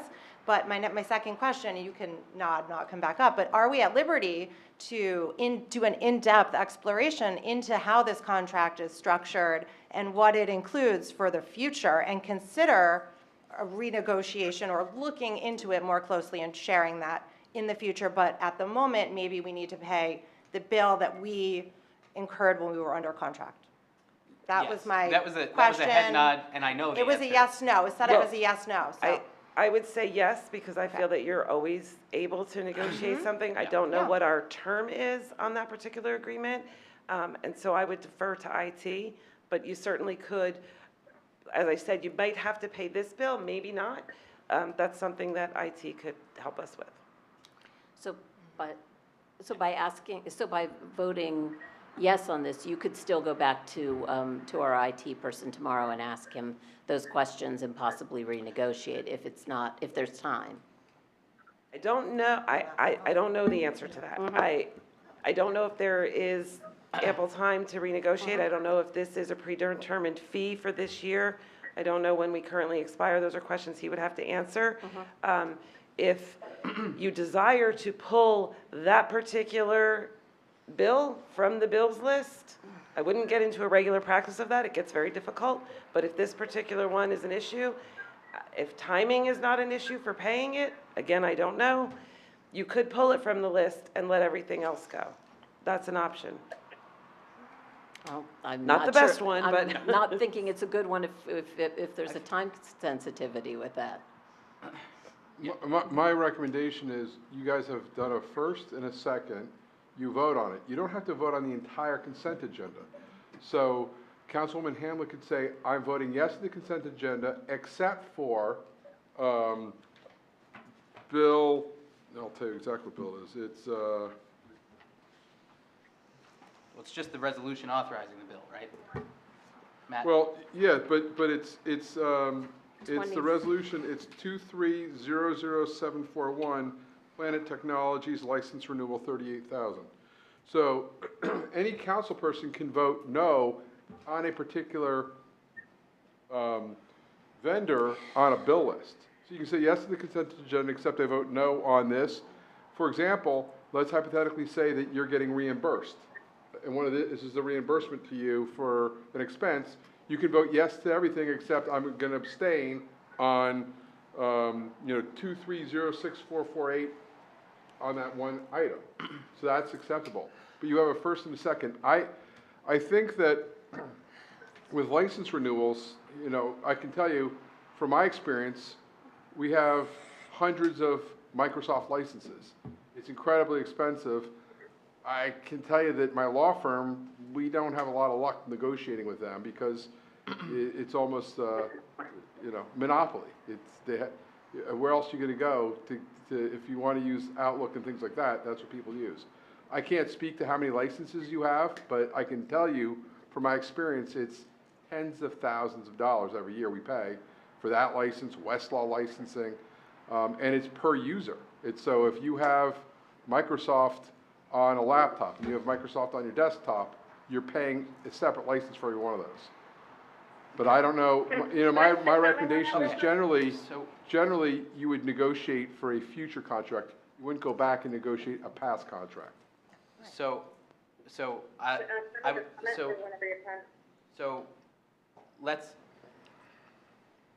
we have a budget hearing. We have an introduction of a budget, April 18th at our next council meeting, right? Then on May 16th, we have a hearing on our budget. In the budget will be authorization for spending money on technology, right? And I would submit to the group that that is an excellent time for us to reconsider all of the things that we spend money on, because that is, in fact, the whole purpose of a budget hearing. And so I think we've beaten the bill list a little bit to death. I will ask if there are community Minimizing it. or Minimizing it. You're minimizing it. We're not beating it to death. I'm going to We're ask getting the it. public if there's comments from the public at this point. Okay, so we've got a motion and a second on the consent agenda. Because I think there's going to be some dissension, let's do a roll call vote on the consent agenda. I just want to say one thing. Yes. I do not know how much licenses cost, and so I'm not going to guess and pretend. I know that you did a lot more research than I did on this, Delia, because you have a small business and you understand the licensing. For me, I'm going to have to go with trusting what we've been told in the room tonight, but I am willing to look at the contract, and if we talk about renegotiating it, moving forward. But for tonight, I feel like even with the Collier's bill, maybe not the same exact things, but the Collier's bill was work that was done, it sounds like, in 2019. The Bryant Parkway? No, it would have been more like 2022 or, yeah. Oh, I thought you said it started in 2019. So it's work that's been done. So I just wanted to put it out there that it would be definitely something I would want to look at, but I'm confident with as best as I can be, because this is... I'd like to make a comment when she's done. Okay. Yeah, I'm done. Go ahead. Well, I'd just like to say thank you, Council Member Allen. I know it's confusing, and I do have a little bit of experience with this. I think the one thing, when you're thinking about your vote tonight, the one thing is what what Council Member Miniger mentioned actually makes sense. Just hold off. Obviously, we can't do that, but Council Member Miniger is kind of like, well, SharePoint's included. Okay, well, that might be great, but when I got the information today from our technology person, SharePoint wasn't included. Did he say did he say included or limited to? Sorry. Right, but does everybody understand that you can either have a single Office subscription, or you can download it to your desktop and you get 5? Okay, I think we've Okay, now I'm made ready to all the go. points that we could, we've made all the points that we can make about this. So we have a motion and a second on our consent agenda. We're gonna do a roll call vote. Please, Madam Clerk. Thank you, Council President Vartan. Ms. Allen? Aye. Ms. Fox? Aye. Ms. Hairston? Aye. Ms. Hamlet? Dr. Levine? Aye. Mr. Miniger? Aye. President Vartan? Aye, okay, and that motion carries. So now we're on to the public comment section of the meeting. At this point, council welcomes comments from any member of the public about issues that are not topics on tonight's business agenda. When you come up and you read from a prepared statement, please provide it to the deputy clerk. And to help facilitate an orderly meeting, we ask those to limit their comments to about 3 minutes. All right, we're ready.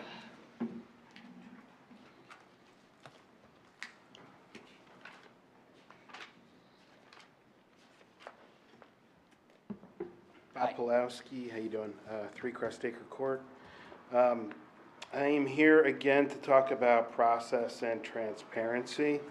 On February 15th, 2022, the council passed a resolution to close Maple Street, specifically noting that Title 39 required NJDOT approval for any closure exceeding 48 hours. Remember that fact.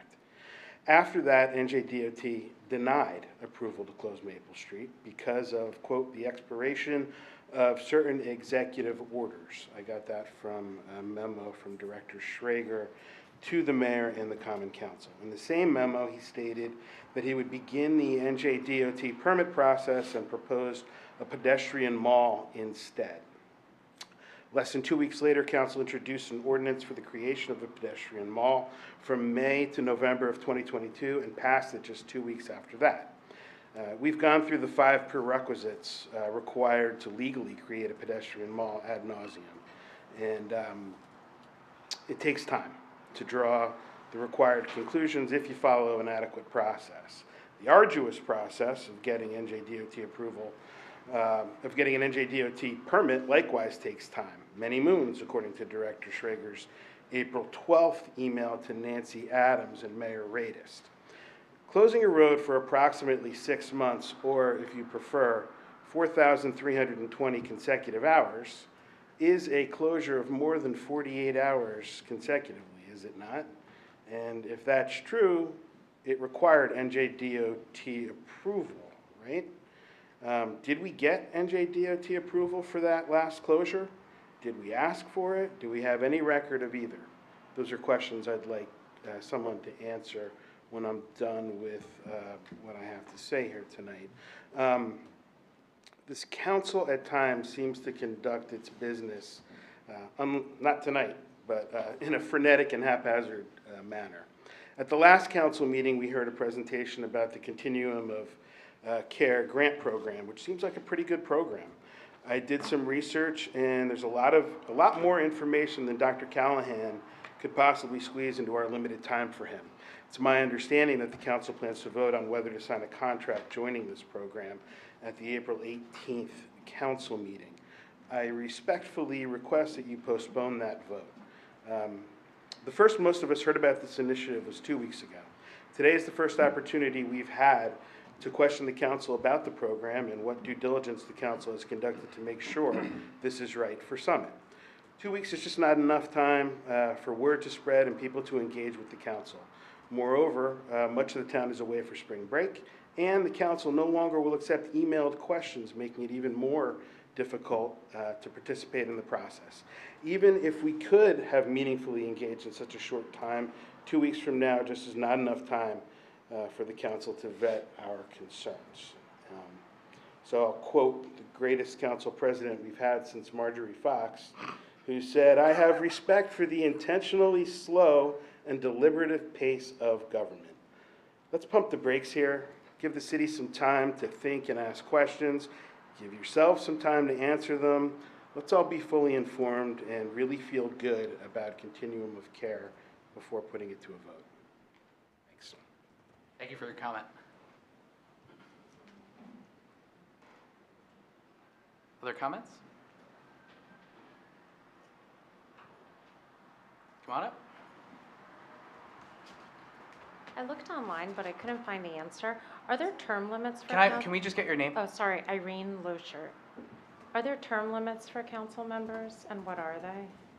There are not. There are no council, oh, Nope. interesting. Okay. Yeah.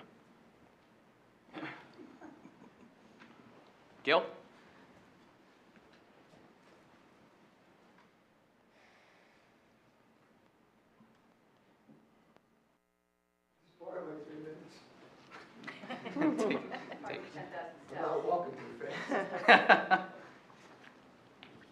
I'd like to make two comments to follow Bob.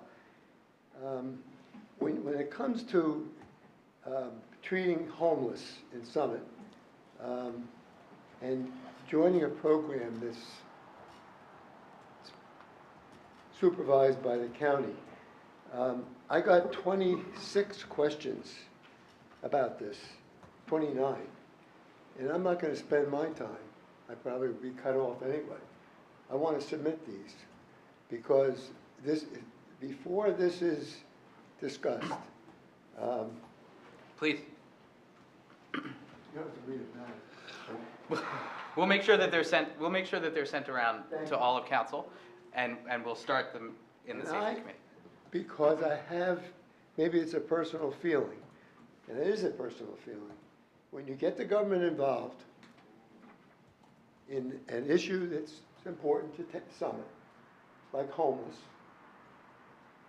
you lose certain control. President Reagan said one of the most onerous things is to have the federal government say, I'm from the federal government, I'm here to help you. I believe in that. I believe we should handle ourselves. I'm going to give you a lesson from 1967.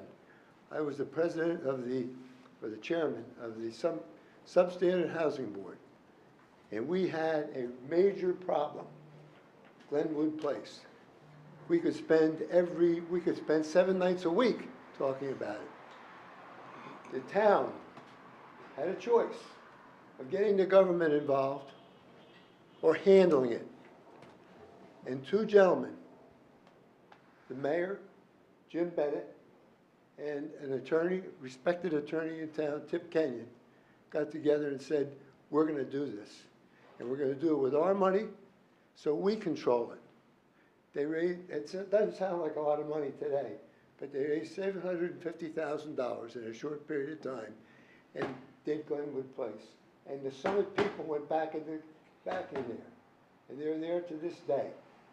It was a wonderful thing that was done. It taught me, before you ask the government to come in and have all this control, see if it can be done ourselves. What is going on?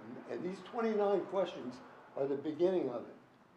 I'm in favor of local control, local authority to handle things that are local. Not the county, not the state, not the federal government, excuse me. The second, and so I'm not going to read 29 questions, you'd cut me off, but I do want that done. Put off this, don't vote on this at next council meeting. It's too important. It's too important. I hear there are towns paying $1,000 to the homeless and so on. Where are we going with this when you get the government involved? Keep it local, and we know it's best for Summit. That's my opinion after seeing these questions, and that's why I asked for these questions. Number two, do I have 30 seconds more? Sure. Okay. On the procedure for closing Maple Street, I was here May 3rd when that was approved. And what happened, I looked into it, and what happened was there was a resolution to close it that was dated February of 2023. That was during the pandemic. And what happened is the pandemic was declared concluded in March. So the idea of closing it, they couldn't get an expedited approval from the state of New Jersey. Undeterred, we then went with pedestrian mall. And to my knowledge, Mr. Markowski, Bob, asked whether did it go to the state and approve it. I don't think the state did. And that's what I said at the meeting before the hearing, in my notes that I gave to Rosie after the meeting. I said, what I said was this.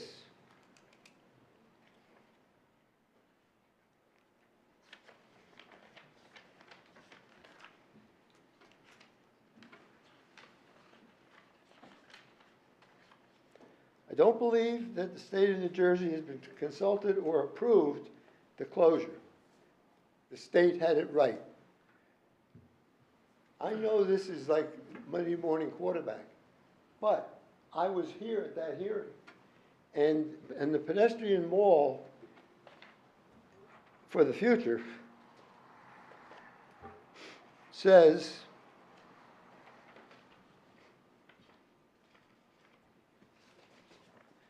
there are conditions. Here's just one of them. I'm not going to go through all of them. I did that night. You must, first of all, you have to go to the state, which I don't think we did. If we did, I stand corrected. We did, and we're at about 6 minutes, so if I could ask you to wrap up, please. And what did the state say? They did approve. They did approve of our closure last You year. have that in writing? So we can get you that. So I'm sorry, we're just. getting a little late. Okay. And it's very hot. So Do we're we gonna- have it in I'm writing? going to ask you to wrap it up, please. Okay. And we'll connect you with Aaron, and we have the 26 questions, and we'll Okay. follow up with you that way. Last point, conditions of the pedestrian mall. One of the things that has to be determined was continued unlimited use of Maple Street or part thereof by private vehicles may constitute a hazard to the health and safety of pedestrians. Maple Street has been used as a main artery of Summit for over 100 years. No one could possibly agree with that condition with a straight face. Thank you. Thank you, Gil. Okay. Now, may I make a comment, Council President? We're gonna keep it so that members of the community can comment, and then we'll follow up if we want to. Anybody else? Okay. Councilmember comment. So I'm gonna close the public comment now, and then we'll move to public comments, council member comments and new business. So at this point, council members, let's get some new business. Point of order, please. Just one thing. I didn't mention the area that was handled by the town in 67. It was totally replaced. I didn't. You did, thank you. Okay, so we're on to council member comments and new business. So I think Councilmember Hamlet has something. Yes? Yes, thank you. Thank you for your comments. And I was on the phone with Director Schrager about this around 12 or 1 o'clock because I've been asked a lot of questions, and in fact, I forwarded my Oprah request to the rest of the council today around 4 or 5 o'clock. I've had a ton of questions regarding official Department of Transportation approval. So I actually just did my own Oprah last week, which I just had the results returned today. And again, I'm learning with the public, I'm learning with my current colleagues, but we did not find anything, or at least the City of Summit did not find any documentation from the Department of Transportation. Now again, I don't know if, from speaking with Director Schrager, it doesn't sound like, maybe he can answer this. I don't know what the right answer is. I'm just trying to figure out for going forward, but my Oprah request, because the residents were asking these questions, returned 0 results since 4 p.m., and I forwarded that to council today. So I just to be totally transparent in what I found. Okay. Other council member comments? Yes? I actually have two. First, I don't want this to get lost in the shuffle. On Earth Day, the Parkline Foundation is going to be inaugurating their bridge. And so I just wanted to make sure that people mark their calendar, which is April 22nd. The second thing I do want to say is that the Continuum of Care presentation was it was enlightening, but I would say that that presentation was much more of an overview, and I appreciate the work that's gone into it. I've spent some time over the last 2 weeks looking at what continuum care is. There are 16 of them across the state, which actually Dr. Callahan had mentioned. But my understanding, and correct me if I'm wrong, my understanding there is no cities that, minus Hillside, who has given an application, is participating in the COC for Union County. And as I've gone through, and in fairness, I've not shared any of this information, so I know that safety has been looking at this. But I need to put out there that I personally would like to ask if we don't have a vote on the 18th of April. I know that we've put it out there, but, you know, few questions I have, and I won't go, you know, in a long dissertation, because I know it's getting late. But some of my questions is, why is Summit one of the only cities actively pursuing a relationship with Union County's COC? Who is going to have expertise on council to manage this process? And I'll share the questions. You know, it's a federal level program through HUD that comes to the state and then uses the city, or I'm sorry, the county, the COC, as a pass-through. So I don't know, when we apply to this COC, who gets the money? How do we decide it? How are we going to hire a social worker? There are so many unknowns with this, and my apologies, my back is to you. It's important to me, and I really want to go to Mr. Oren's point, that we have a housing authority in town. Union County has 60-ish nonprofits and organizations combined that help with homelessness. And this particular program comes with a lot of strings. And I know that we think that there's no obligation. One of the questions is that there are no strings attached. Government funding doesn't exist. I've heard from several times that there's no obligation, but in order to meet the needs and get the funding, there's rankings. You have to be able to prove that you're doing certain things with housing, whether it's temporary, permanent. Mr. Callahan had talked about doing a voucher system so that if we wanted to build housing, we would have access to that funding, and that means we're building housing for vouchers in town. I think it's incredibly complicated. I think we all want to solve this problem, and I think where it starts is that we've all seen a big growth in homelessness. So by no means do I feel like saying no to COC or asking to just push it out. The public deserves a public conversation over this, and to talk about what the details are. And I keep looking at Councilwoman Fox because I know you've done some work around this. So I really believe the public needs a hearing, time to digest it, time to do the research, understand how this particular program will change the face of Summit forever. And I'll say this, the COC has an executive board committee. There are lots of different metrics you have to meet. We can say that we are not going to say yes or no to certain funding, but I don't know if we're going to have that opportunity once we become a federal program. And there's an executive board, and only one council member can sit on that executive board at the county level. You are now on an executive board of 12 to 15 individuals who are a combination of HUD, all kinds of nonprofits, who have their hand in the pot, and it takes the power away from this council. And I feel passionately about this. Perhaps I should have, I've appreciated yeah, that. I understand. I hear you. But I'm imploring you to not vote on this on the 18th. I'm asking for a public hearing. I almost wonder if it would be an ordinance because there's even housing and development that goes in it. It's true. I will wrap up. And I think that if we really think this is an amazing deal, the nonprofits we have right now that are helping us with homelessness are getting funding. If we think this is such a great deal, there is no reason why we can't have a full month of dialogue with our community to show that it is phenomenal for all the right reasons. And I think that we will get to the right place. So that's the end of my story. So I want to give Councilmember Fox the opportunity to respond.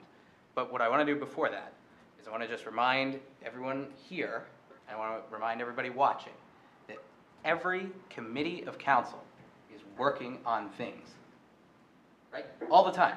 every committee is working on things. And when they are ready, when that committee decides we're gonna make a recommendation to council that we think there's enough information here that can be digested by the rest of the council, explained to the community, and then voted on, that's when it's moved forward, right? So every committee's doing that. And I think it's important that we just remember as a group that if a committee is not yet ready, it's not necessarily the responsibility of other council members to point that out. You know what I mean? I think this, my point here is what I'm saying is, we have a lot of things that are in the works. And what I've been hoping that we can do as a council is regularly provide updates to the council, to the community about those things that we're working on, right? And so I think we should continue to do that, but I do want to give Councilmember Fox the opportunity to respond. Thank you. Yes, I'd like to comment as well when she's done. I'm going to give Councilmember Councilmember Fox the opportunity first, and then we'll make our way So, around the horn. I just wanted to address some of the things that both Mr. Oren raised and also Councilmember Allen.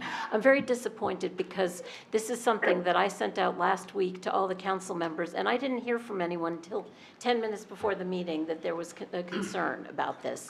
And, you know, I don't know exactly what Councilmember Allen has looked at, but my understanding is, first of all, we're not signing any kind of contract. All we're doing is filling out a form that is like a name, address, phone number, who are your contacts. Technically, we don't even need to do a resolution to do this. We're doing it as a resolution to engage the public.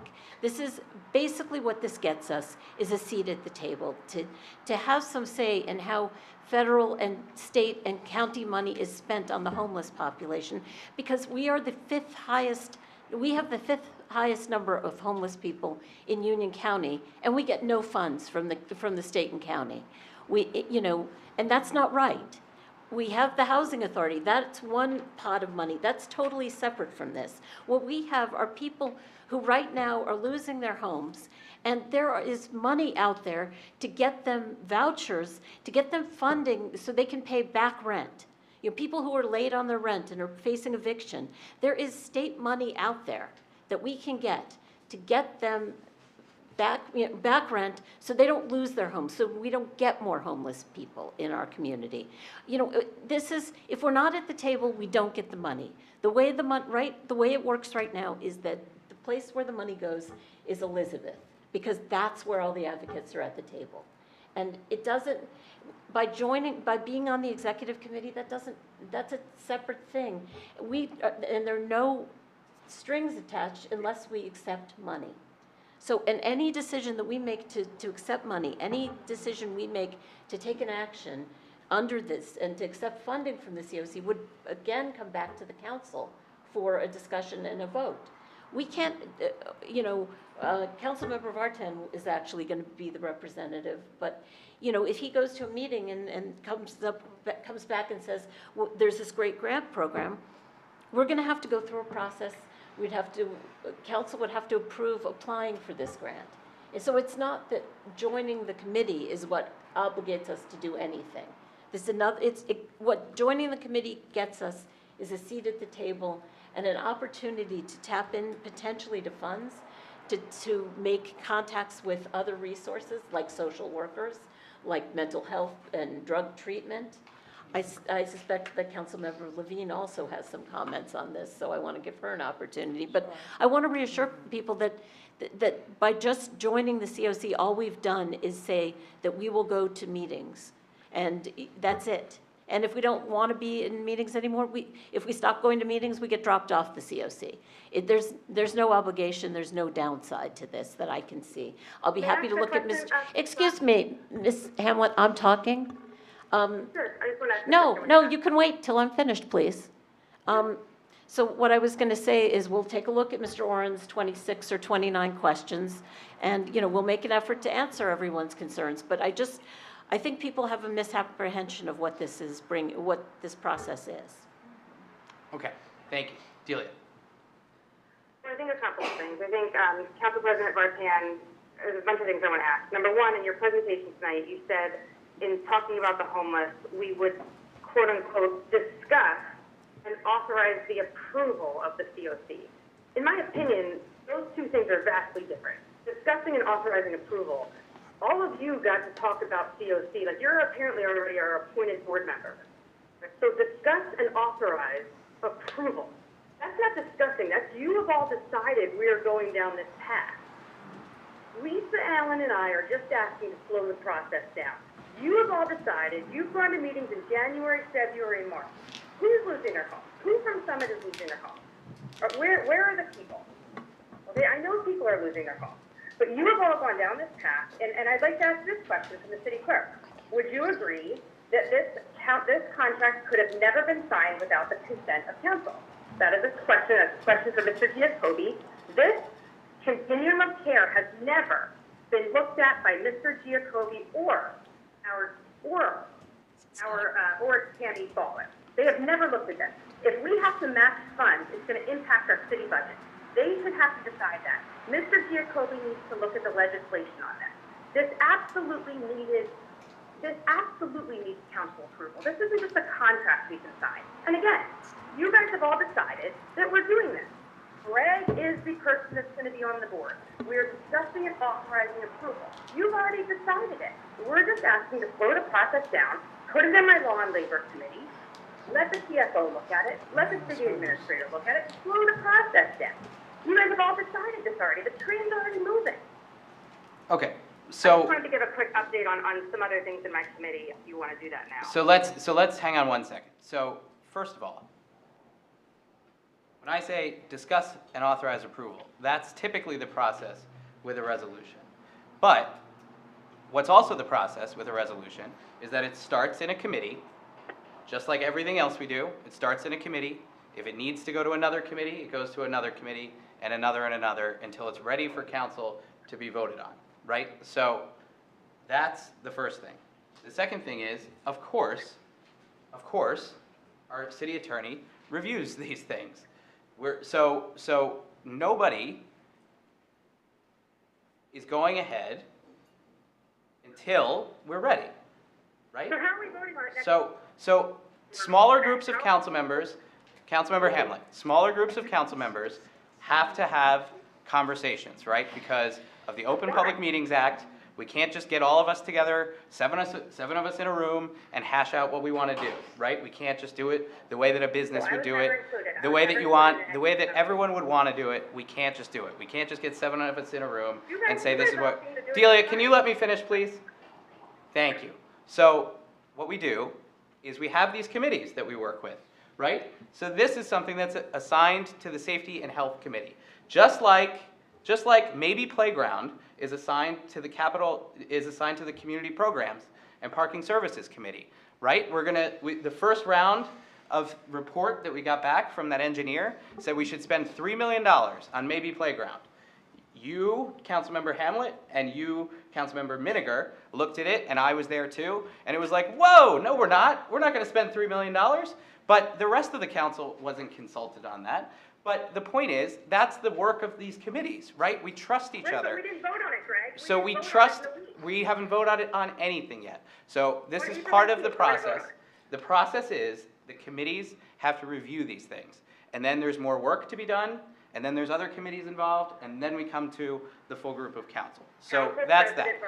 I think it's never going to law and labor. Our city solicitor has never looked at it, and it has never been in finance, and I would certainly never pass anything with Baby Playground if it did not go to finance or law and labor. Right. There's a process. Right, that's precisely what I'm describing. When is it going to come to my law and labor committee? So, okay, so did you have other updates for us? I do, actually. Yes, please. A couple of questions. I do have an update. We had our annual Easter egg hunt last week. Prior to the start of the egg hunt, there was a pre-hunt magic show that was free for all to enjoy before hunting for the Covenant prize eggs. Great job to David Guida. There was over 10,000 eggs on the village green, spread over separate hunts broken out by age. It was really amazing. Great job to our department there. This past Sunday, the Summit Municipal Golf Course opened. We've already had countless golfers enjoy the greens at the course. Please remember to renew your membership and pick up your new card at the community center. April 29th and 30th, Fishing Derby. May 13th Pet Show, May 20th AAPI event, May 29th Memorial Day event, June 2nd Pride event, and June 17th is the Juneteenth event. A couple of other questions that I had, and we can answer these now or later. One is regarding, I had a conversation with Union County Director of Parks today regarding our dog park. The one thing I think we need to think about is this dog park is within the Green Acres Trust. How are we going to handle non-residents entering our transfer station? We don't have to answer that now, but that is certainly a question that I've been asking. The second question I have is regarding continuum of care. Again, I would ask Mr. Giacobbe how we table a vote that's not on the agenda, and how do we slow this process down considering the Law and Labor Committee hasn't looked at it. And then the third was,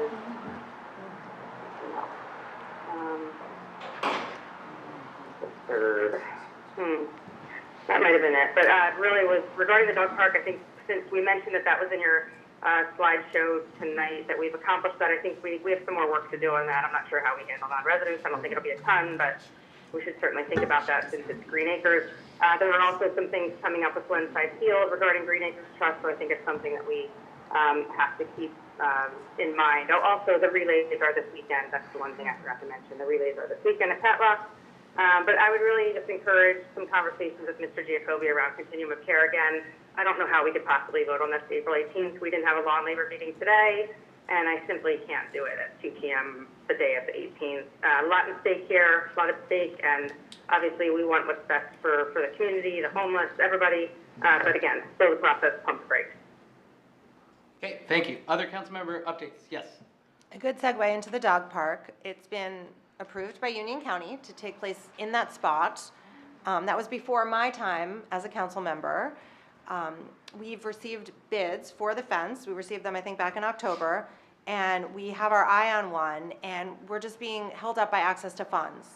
Pending approval of our capital budget later this month, we expect to have access to those funds.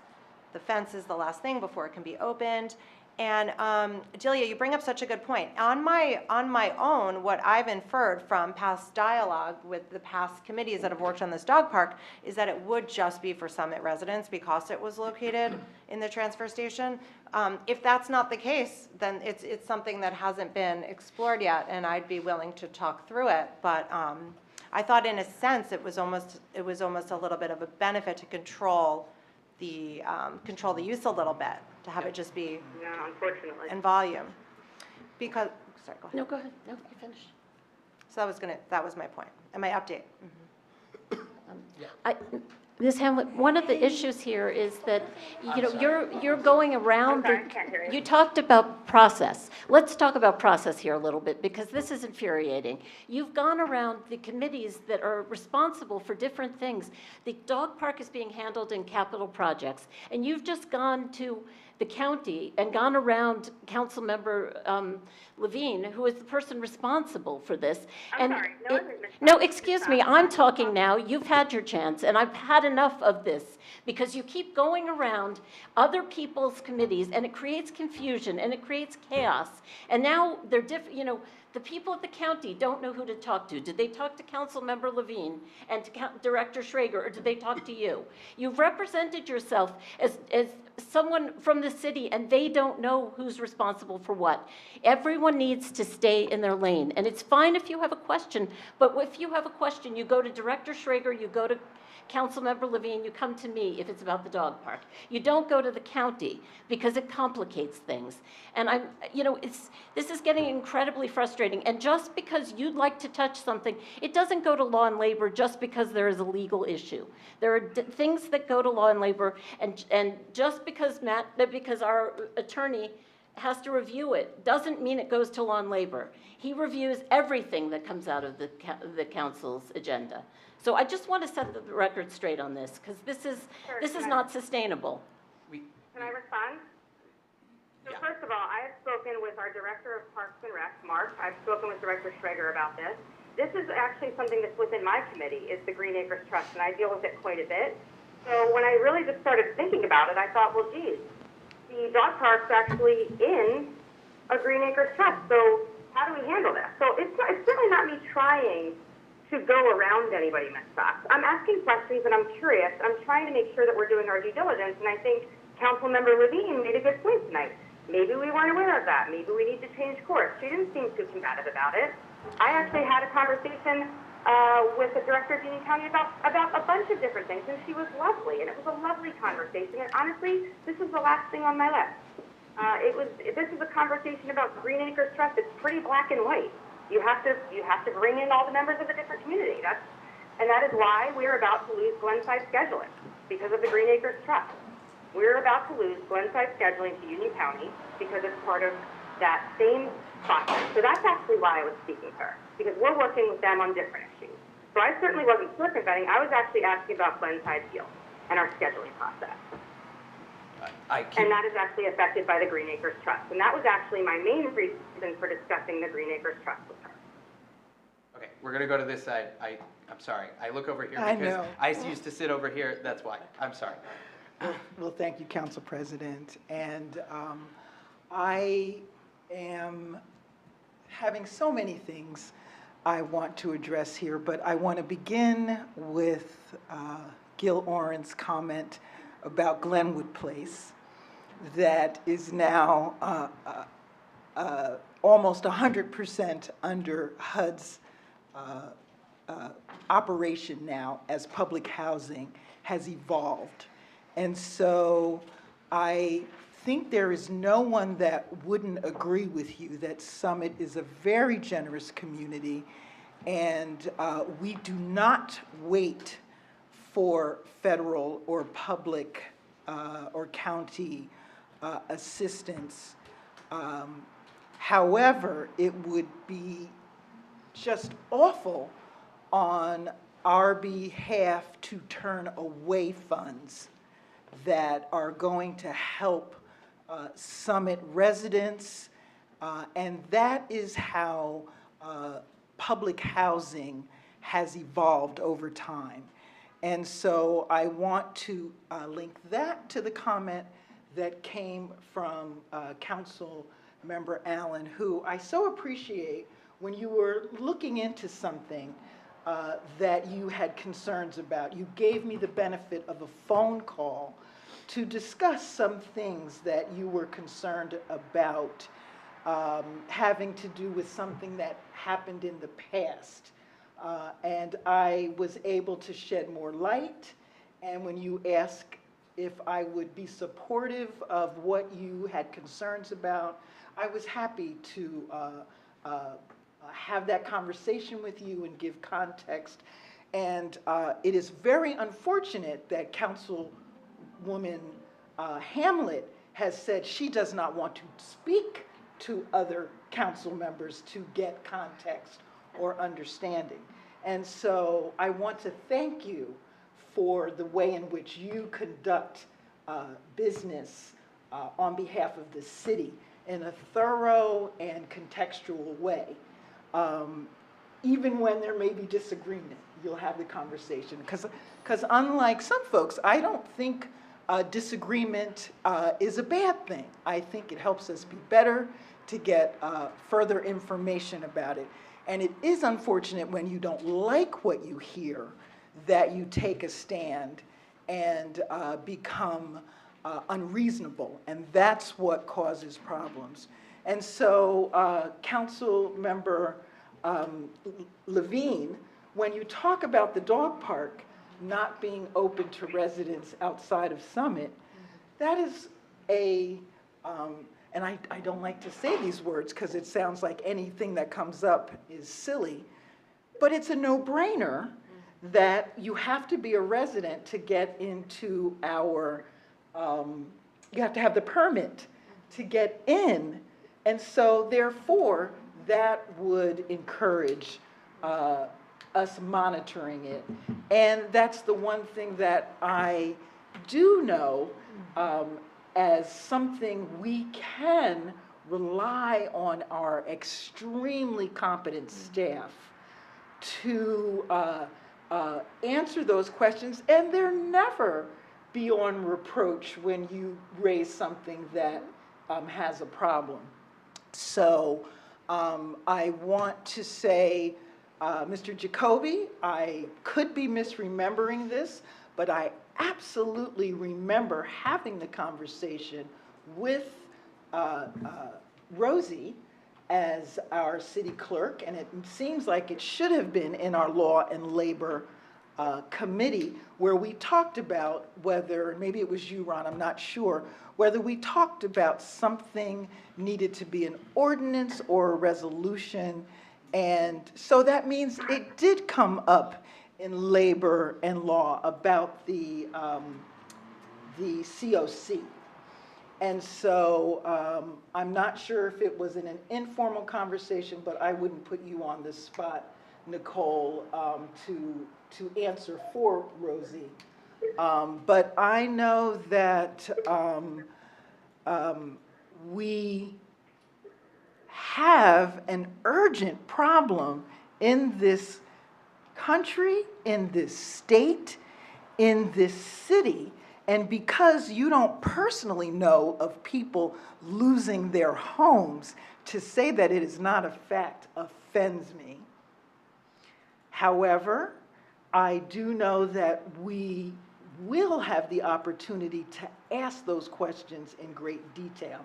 And it is unfortunate when we cannot be civil enough to speak to one another and hear one another out and only say you want to do things by writing and then come in front of council.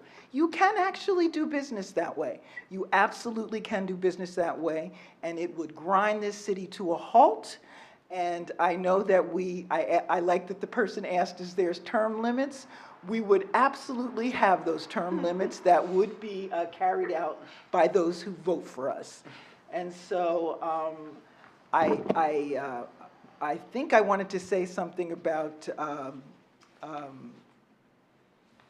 historic preservation, and but I think it's not important at this moment. We'll get to hear more about some of the ideas that HPC has with the program that they are doing with recognizing residents. But I did just want to lift those up, Council President, so thank you. Okay, you're welcome. Other council member comments? I just want to say just one point. So I brought it up tonight because 2 weeks from now, we have a big decision ahead of us. And I just want to say that if something isn't ready, because you said if it's not ready, we'll keep deliberating and talking about it. I feel like it must be ready if it's going to be on our council agenda on the 2nd. So that's, I do have to agree that I feel as though this decision has been made, and that's my sense of urgency. I think the public deserves a conversation, and I don't think we should be voting on it in 2 weeks. I just want to leave it at that. Okay.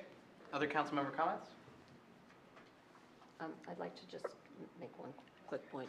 Councilmember Allen, I sent the information around a week ago.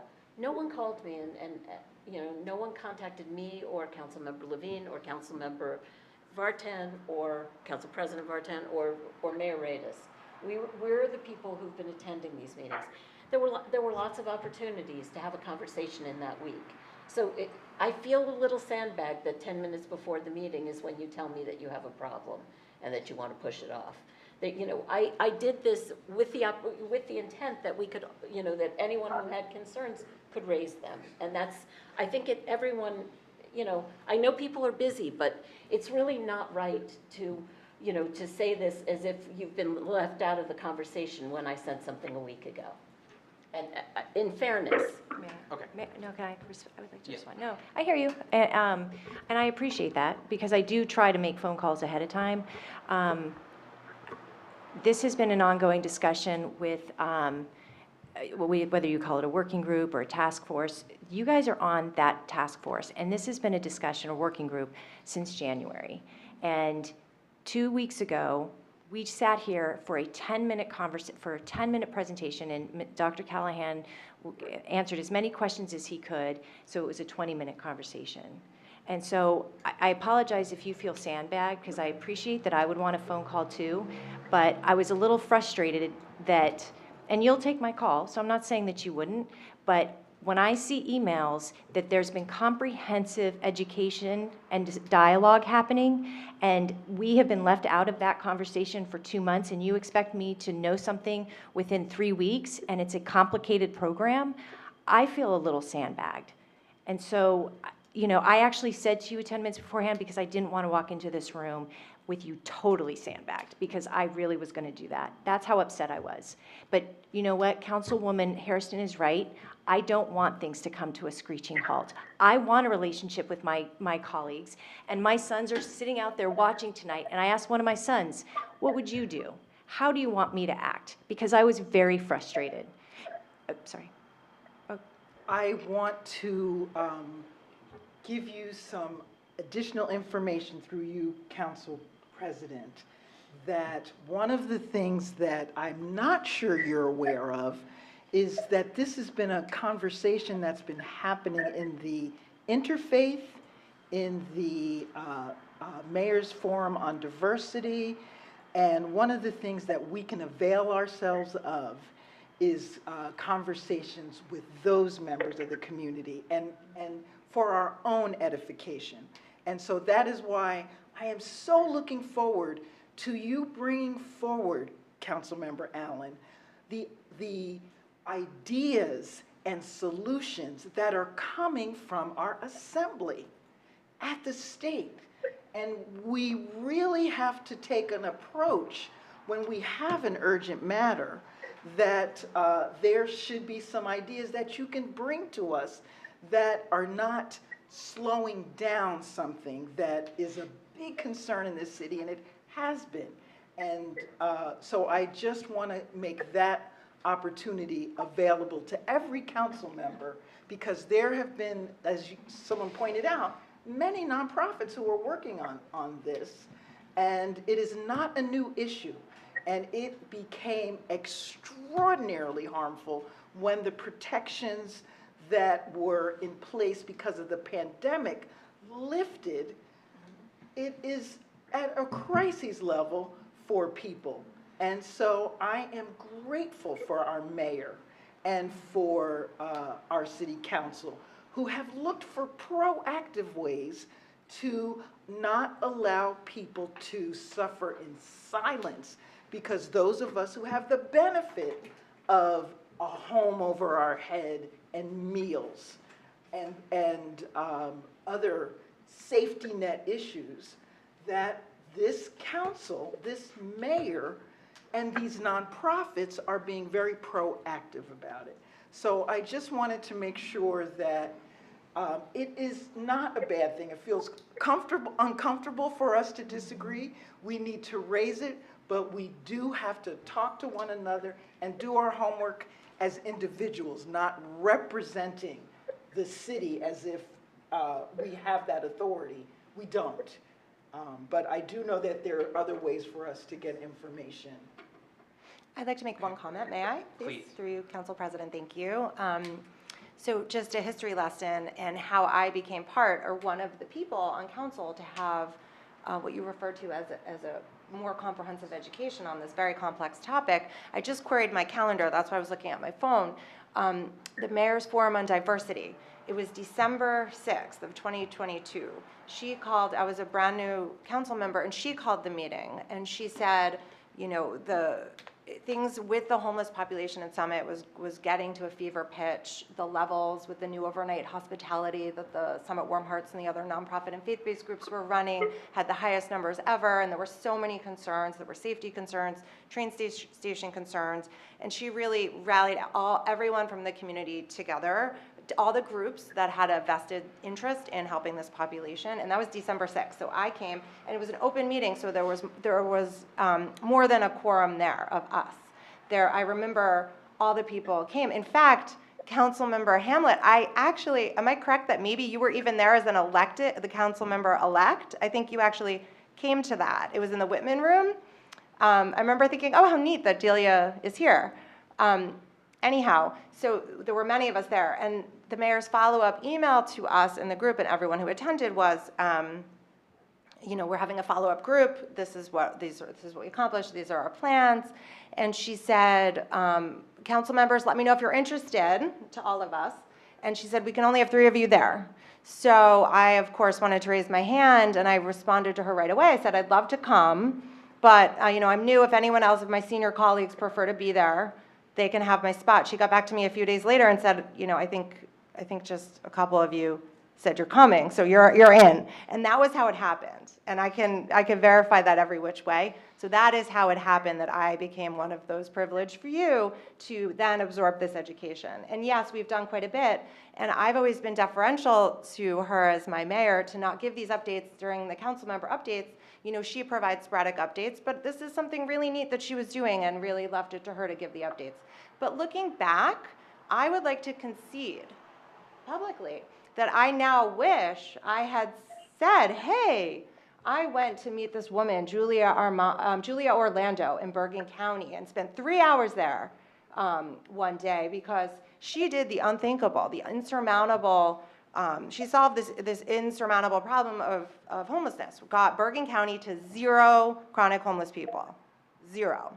And we wanted to see how she did it. So a few of us went and spent the day, and I was like this to raise my hand and say it. Now I really wish I had, because that's pretty neat. And there have been things like that, but I wanted to just give that history, that this was something very much open to anyone interested, and it was something personally that I was very driven to address as a council member, because it was something I had worked on before coming to council, and then there was this new frontier. How can we harness the power of the municipal government to help this problem? Because in Summit, we are relying on nonprofit, one professional organization, Bridges, maybe there's another or 2, but then it's really nonprofits and faith-based groups that all their funding comes from private donations. And we get very frequent notifications like, hey, we can't have overnight hospitality tonight, and now it's closed, but during the winter, unless someone donates this much money. Or like the residents won't have dinner tonight unless someone donates it. And they were literally living like dollar to dollar with some of that. So I just wanted to give that history. And also, the members of the community that came to all these meetings that just started December 6th, at least for me, their names you all know, pillars of our community, leaders of our community, who are doing extremely amazing work and very important work in this area. And each of them, and I will never speak for anyone, but when we shared our interest in joining the COC, everyone was like applauding, thinking, hey, this is great. I'm so glad Summit is really gonna get involved in that way. So I'm wondering, so yes, I wish I had shared more, we had shared more. That would have actually been really handy. Maybe we should have. I think that we should have. But also, how can we get some of these other community members to come and share some of their point of view and their experience? So it's not me saying it, it's them saying it. I think that might actually be neat too. So that's what I wanted to say. Okay, I want to, it's after 10 now. So I want to wrap up the conversation by simply saying that this is one of the plethora of extremely important topics that is being considered by one of the council committees, right? Every council committee has something important that's being considered. And this is going to continue to be considered in safety and health, and other council members are going to have the opportunity to review materials and to educate themselves and to speak to whomever they need to speak to feel like they're ready to vote on this. And so we will continue to go along in this process, and I want to just, I think, leave it there for now. Councilor, are you saying we're going to vote on the 18th? I don't know that yet. Okay. That would be my extreme preference, would be to vote on the 18th. But I think if there's a majority of council members that say to me, I don't think we're ready yet, then I don't think we should. That's where I stand. So that's my position. So let me ask one more time with the hope that the answer is no. Any council member comments or new business? Okay. I think at this point in the meeting, we're ready to entertain a motion to adjourn. So moved. And a second? Second. Okay, all those in favor? Aye. Any opposed? We are adjourned.